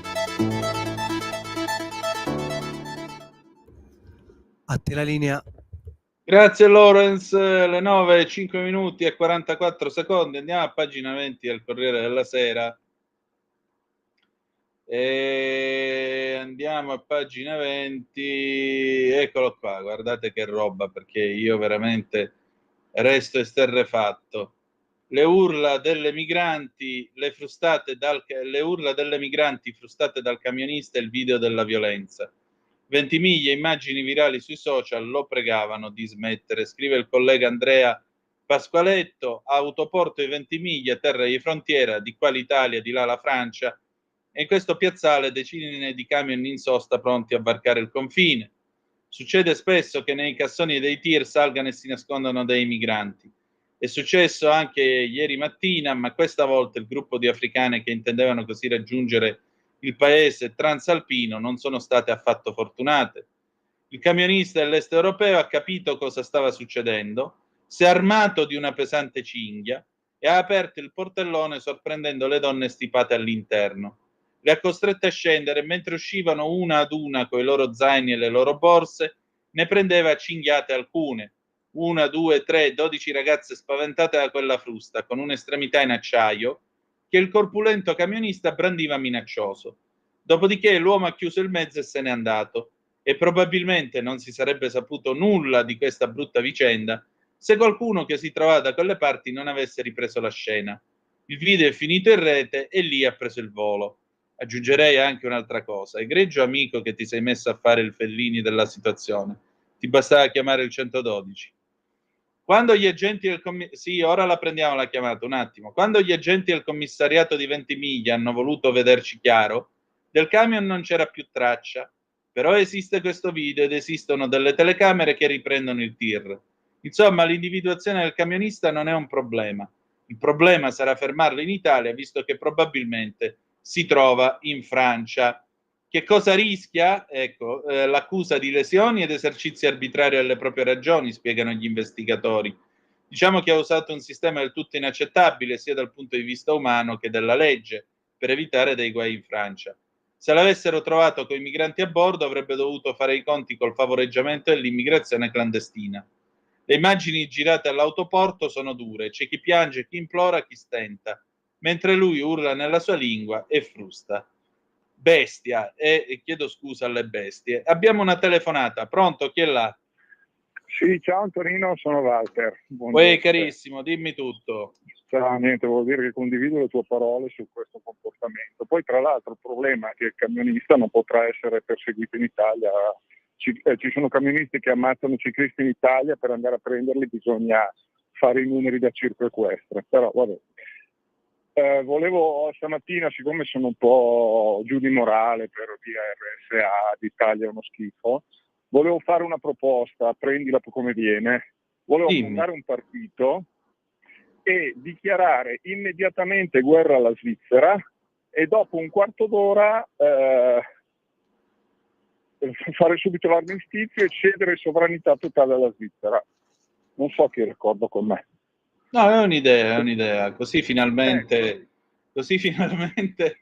ci finisce pure il problema del debito, già che ci siamo. Non so però come andrebbe a finire col costo della vita, che mi dicono essere molto alto da quelle parti. Però adeguiamo tutto. Mio figlio adesso andrà dall'Inghilterra, si trasferisce in Svizzera.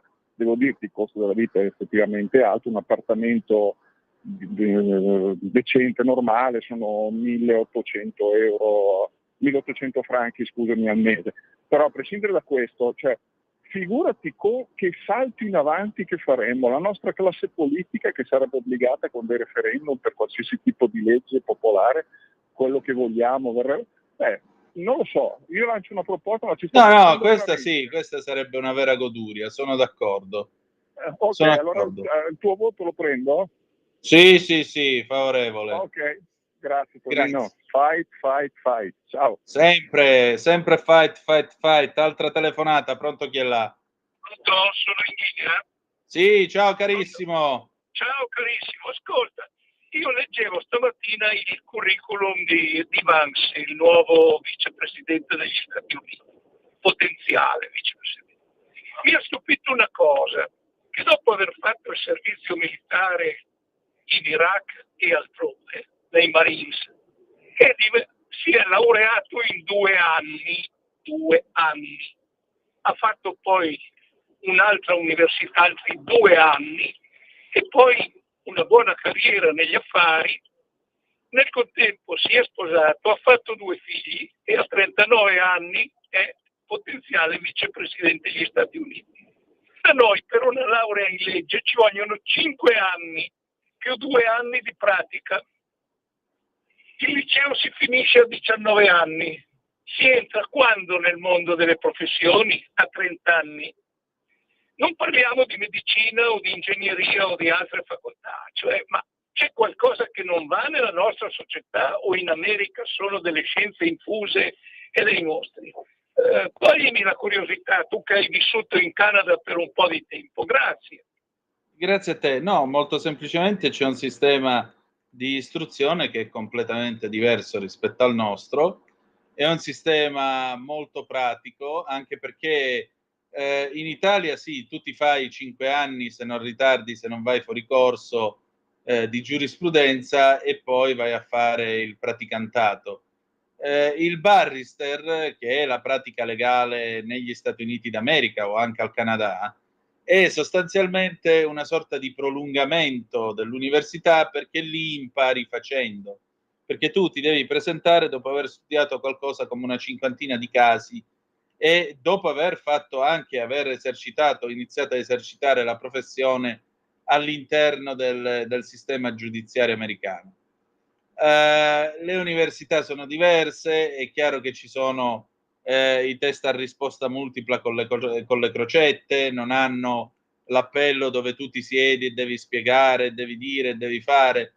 Da un lato sembrerebbe un'istruzione più pratica, dall'altro è altrettanto vero che sono anche abbastanza ignoranti gli americani. L'americano medio esce dalla scuola, dall'high school, che sa appunto, conosce tutto del suo paese, ma del resto del mondo non sa assolutamente niente. È una scuola che ha anche delle grandi pecche, oltre alla sua grande praticità, perché per esempio gli armadietti, tutte queste robe qua sono certamente comodi, anziché caricare i ragazzi con gli zaini tipo muli o tipo guerra del 15-18 e spedirli a scuola. Però è una scuola, ti ripeto, che ha anche le sue lacune, una formazione spesso raffazzonata rispetto all'insegnamento che c'è in Europa o comunque in Italia. Detto ciò, però, tanto di cappello, lui mi ricorda molto un mio compagno di collegio, lo voglio salutare, si chiama Alessandro Scarafile, dottore Alessandro Scarafile oggi, e al mio secondo anno di collegio lui arrivò, è più grande di me di 2 o 3 anni, e lui arrivava dal San Marco. Aveva fatto il volontario nella ferma triennale nel San Marco e si era pagato gli studi da solo. E io lo ammiro ancora oggi, perché poi ha fatto un'ottima carriera universitaria e si è laureato. Ecco, Vance mi ricorda molto Alessandro Scarafile, lo voglio salutare, gli voglio esprimere il mio affetto e il mio rispetto. Non gliel'ho detto mai, ma vorrei che tu lo sapessi. Io ti ammiro per quello che sei e per quello che hai fatto. E Vance è uno così, e gente così, state tranquilli, che ha fame, ha rabbia e arriva, e fight, combatte. Altra telefonata, pronto? Chi è là? Pronto? Sì. Mario, salve. ciao. Allora, caro Antonino, 2 osservazioni e mi dai su tutti e due i tuoi due pareri. Io non credo che sia vinta per Trump, per me si riproveranno. Quando i poteri forti, ma non per complottismo, in America esistono i poteri forti, il militare industriale, l'economia, questo buzzurro, come lo vogliono, questo parvenu, questo fuori dagli schemi, non lo vogliono alla Casa Bianca. La parola d'ordine è quella. Non so se ci riproveranno con un'altra pallottola, perché poi se uno ti vuole ammazzare tutti i servizi segreti del mondo, almeno che non vive in Corea del Nord, non te lo possono impedire, specie in una società aperta e democratica come quella americana. Tu me lo insegni. Se te vogliono ammazzare, ti ammazzano. Se non ci riescono da un punto di vista con la pallottola, lo fermeranno con un cavillo giudiziario, con qualche altra inchiesta. Noi abbiamo altri esempi, abbiamo avuto qui in Italia Berlusconi, no? Si inventeranno magari se non trovano. Senta, lei, signor Trump, 20 anni fa ha preso la macchina e l'ha posteggiata in doppia fila. Che qualcosa se la inventeranno. La parola d'ordine, io tutto questo ottimismo, tutta questa vittoria per il 5 novembre, per me la parola d'ordine è quella in America, tutti tranne Trump alla Casa Bianca. Questo è il mio convincimento, ci riproveranno. Non è gente che questa qua si rassegna, non sarà da qua a novembre una marcia trionfale. Vorrei calmare un po' tutti gli animi entusiasti e cose varie. Se il potere che in America è molto forte, specie i poteri occulti, diciamo i poteri forti, non occulti sa troppo di complottismo, ti vogliono eliminare e troveranno il modo di eliminarti. Seconda cosa, caro Antonino, tu l'altra volta l'hai liquidata con un alzato di spalla, ma la legge elettorale sono le regole basilari di una democrazia, sono le regole del gioco, non sono dei tecnicismi. Allora, siccome uno che se ne intende Calderoli, la lasciassero fare a lui una legge elettorale, ma eliminando il doppio turno, perché il doppio turno è fatto apposta per non far vincere mai la destra. Tu sai benissimo, caro Antonini, che se si votava un turno solo, oggi era il primo ministro Bardellà. Purtroppo il doppio turno è stato inventato nella quinta Repubblica francese, e tu lo sai bene, proprio per non far vincere mai la destra, perché al secondo turno guarda il caso, con i 2 turni, va bene, nel 75% delle città governa il centro-sinistra, a un turno il centrodestra governa 15 regioni su 20. Facciamoci una domanda: siccome quelle anime belle col complesso di inferiorità, e chiudo, di quei Fratelli d'Italia hanno detto no, ma sembra un blitz, no? Prima delle elezioni Calderoli lo voleva fare, o al massimo come fanno in Sicilia al 40% si passa, va bene? Allora quelli di Fratelli d'Italia andassero a quel paese, non ne capiscono niente di leggi elettorali, è importantissima, sono le regole del gioco. E noi non dobbiamo giocare con le regole del gioco che ci detta la sinistra da 30 anni, va bene? Il doppio turno è mortifero per il centro-destra, è importantissimo questa cosa qui, se no a Roma, a Milano, a Napoli, ecco, rassegniamoci a stare all'opposizione per i prossimi 50 anni. Ciao, ma personalmente io non sono favorevole al doppio turno. Detto ciò, aggiungerei anche un'altra cosa.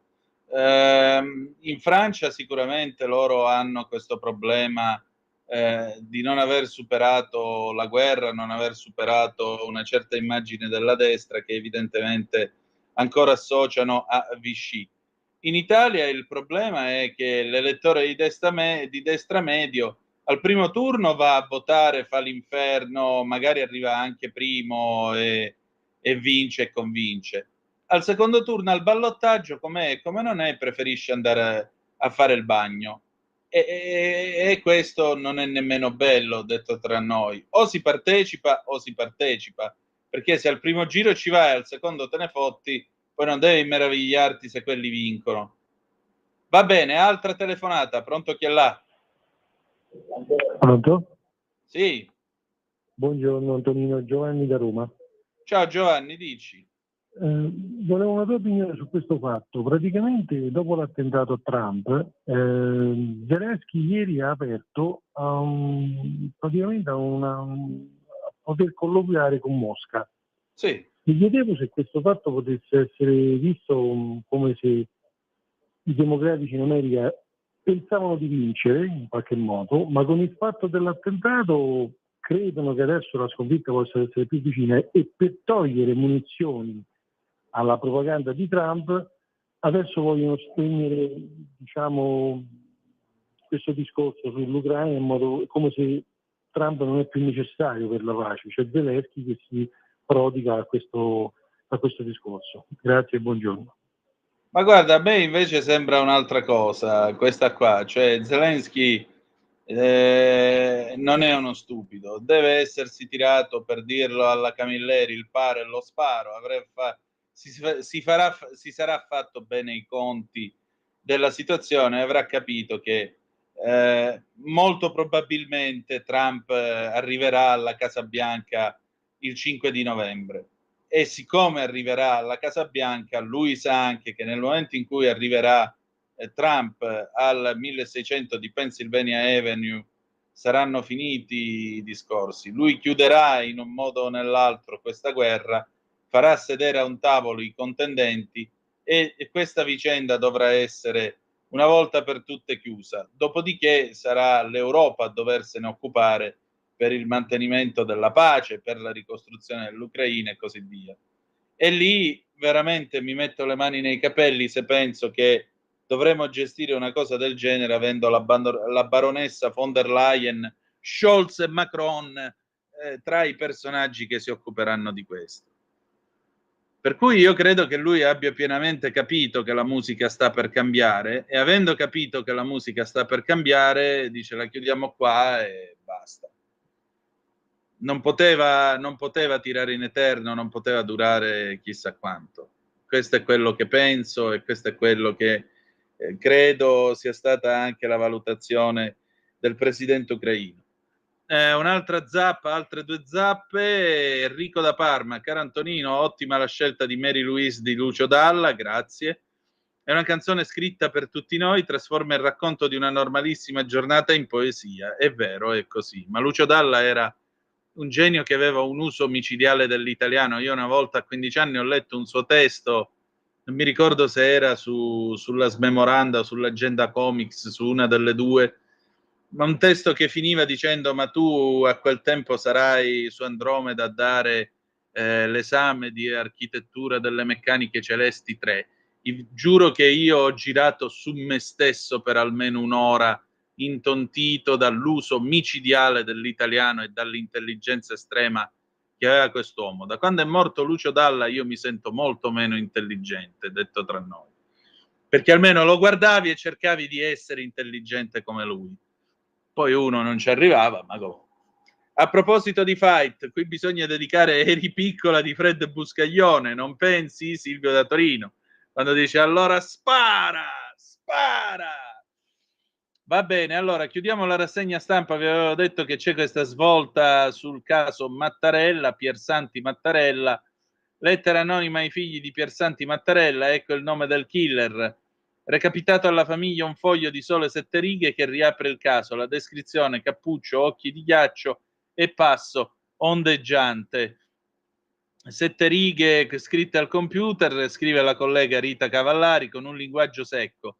Cappuccio in testa, occhi color ghiaccio, passo ondeggiante, ballonzolante. Questa è la descrizione del killer di Piersanti. C'è un ragazzo militante nero, ai tempi chiamato tal dai tali per i suoi occhi di ghiaccio negli ambienti di destra. Si chiama e viene fatto il nome, corrisponde alla descrizione testuale e alle immagini, assomiglia molto all'identikit. Dopo l'omicidio si trasferisce nel testo, come riporta l'ADN Cronos, al posto dei puntini di sospensione sono indicati precisamente nomi e luoghi, sui quali al momento c'è il massimo riservo, visto che gli inquirenti hanno immediatamente avviato le indagini e intendono mantenere segreta l'identità del killer sia per le verifiche del caso, ma anche per non mettere a repentaglio l'incolumità del sospettato. Sarà ora compito della Procura di Palermo, guidata da Maurizio De Lucia, effettuare gli accertamenti sull'uomo indicato come autore materiale del delitto Mattarella e anche tentare di risalire all'anonimo che ha inviato la lettera ai figli di Piersanti. Il punto di partenza è chiarire i primi dubbi sulle circostanze che hanno spinto l'anonimo a inviare la missiva. Il giallo da dipanare se possa trattarsi dell'azione di un mitomane o se davvero chi ha messo nero su bianco nomi e luoghi sia a conoscenza delle circostanze dell'assassinio rimasto irrisolto da 44 anni. Seppure è certo che il delitto abbia un mandante ben preciso, Cosa Nostra. I boss hanno ordinato l'uccisione dell'ex presidente della regione siciliana, che non scendeva a compromessi coi clan e voleva una terra con le carte in regola, in uno scenario in cui la piovra aveva allungato i suoi tentacoli sugli appalti e la politica. Per l'omicidio di Piersanti, nel corso degli anni, sono stati condannati quali mandanti i capi più feroci di Cosa Nostra, da Totò Riina a Bernardo Provenzano, passando per Michele Greco, Bernardo Brusca, Pippo Calò, Francesco Madonia e Antonino Geraci. Ma i sicari e gli ideatori esterni non sono mai stati individuati. Il giudice Giovanni Falcone portò la sua inchiesta sulla pista dell'estremismo di destra. Finirono a processo Giusva Fioravanti e Gilberto Cavallini. ma furono entrambi assolti, seppur Fioravanti fu riconosciuto alla moglie di Piersanti, Irma Chiazzese, come l'uomo dagli occhi di ghiaccio che si era accostata al finestrino dell'auto guidata da Mattarella e l'aveva freddato con un colpo di pistola. Oggi la lettera anonima, in cui è stato allegato anche l'identikit agli atti dell'indagine, torna a fare riferimento a quegli occhi di ghiaccio. E con questo abbiamo terminato la nostra rassegna stampa. Se abbiamo altre telefonate le prendiamo subito allo 029294 7222 e abbiamo ancora 4 minuti, dopodiché alle 9:30 avremo Sava Sandir liberamente del direttore Giovanni Sallusti, che naturalmente sarà con noi alle 9:35, poi la scuola di magia con il senatore Claudio Borghi Aquilini. Eccomi qua in tutta la mia sfolgorante bellezza, si fa per dire. E naturalmente, insomma, mi sembra che sia stata una rassegna abbastanza piena anche stamattina delle cose che accadono in questo nostro vasto e complicato mondo, già che ci siamo. Poco da dire, insomma, dopo 44 anni spunta una lettera anonima. Cos'è? Un pentimento tardivo, qualche moribondo che decide di far avere questo messaggio quasi alle soglie dell'aldilà? Chi lo sa? Chi lo sa? Vedremo gli inquirenti che cosa riusciranno a cavare da questa vicenda, vedremo se si saprà quindi chi materialmente sia stato l'esecutore, l'uomo che ha sparato a Piersanti Mattarella appunto il 6 di gennaio del 1980. Di quell'assassinio c'è una famosa foto che è stata scattata da Letizia Battaglia, che peraltro passava di lì per caso con un suo amico quella mattina e vide questo trambusto attorno alla Fiat 132 del presidente della regione siciliana, e lei ha fatto a tempo a scattare la famosa foto in cui c'è anche il futuro presidente della Repubblica Sergio Mattarella mentre afferra suo fratello e lo tira fuori dalla macchina per constatarne sostanzialmente la morte, perché i soccorsi naturalmente furono inutili. Vedremo insomma che cosa troveranno gli inquirenti. Per quanto riguarda le questioni che abbiamo raccontato quest'oggi, ribadisco, io resto perplesso dalla sentenza dell'Aquila, confido comunque che i parenti delle vittime possano trovare prima o poi ascolto della loro versione, naturalmente ascolto del loro desiderio di giustizia. L'Ucraina prendiamolo comunque come un segnale positivo, perché vuol dire che questa guerra si avvia comunque a conclusione, ed è evidente che la scelta di Zelensky è una scelta che per certi versi anticipa l'eventuale elezione di Trump, certo, perché è chiaro che comunque Trump porrebbe delle condizioni da un certo punto di vista per lui umilianti, quindi proporre già adesso di far sedere i russi al tavolo delle trattative significa in qualche modo anticipare o prendere in contropiede un eventuale Trump rieletto presidente. Vedremo anche qua che cosa farà Trump nel momento in cui dovesse essere rieletto. Mario giustamente nella sua telefonata ha osservato: io non la farei così facile. In effetti, se ci pensate, quanto tempo potrà durare l'effetto, diciamo, emotivo l'effetto emotivo della sparatoria? 2-3 mesi. È chiaro però che poi necessariamente si dovrà tornare a parlare di politica. Tra l'altro ieri io, già che ci siamo, una nota, un piccolo momento di cabaret, il TG1 ha intervistato per primo un signore di vicino Vibo Valentia, Vincenzo Fusca da Maierato. Cioè dobbiamo trovare Vincenzo Fusca da Maierato, perché questo da Maierato vicino Vibo Valentia, paese agricolo di 3.000 abitanti, era al comizio di Trump. Per me, signor Fusca, lo sappia, lei è un mito. Le 9:30, cediamo qui la linea a liberamente il direttore Giovanni Sallusti. La rassegna stampa termina qua, ma dopo liberamente è il momento di Scuola di Magia col senatore Claudio Borghi Aquilini. Grazie per essere stati con noi e a tra poco. Avete ascoltato la rassegna stampa.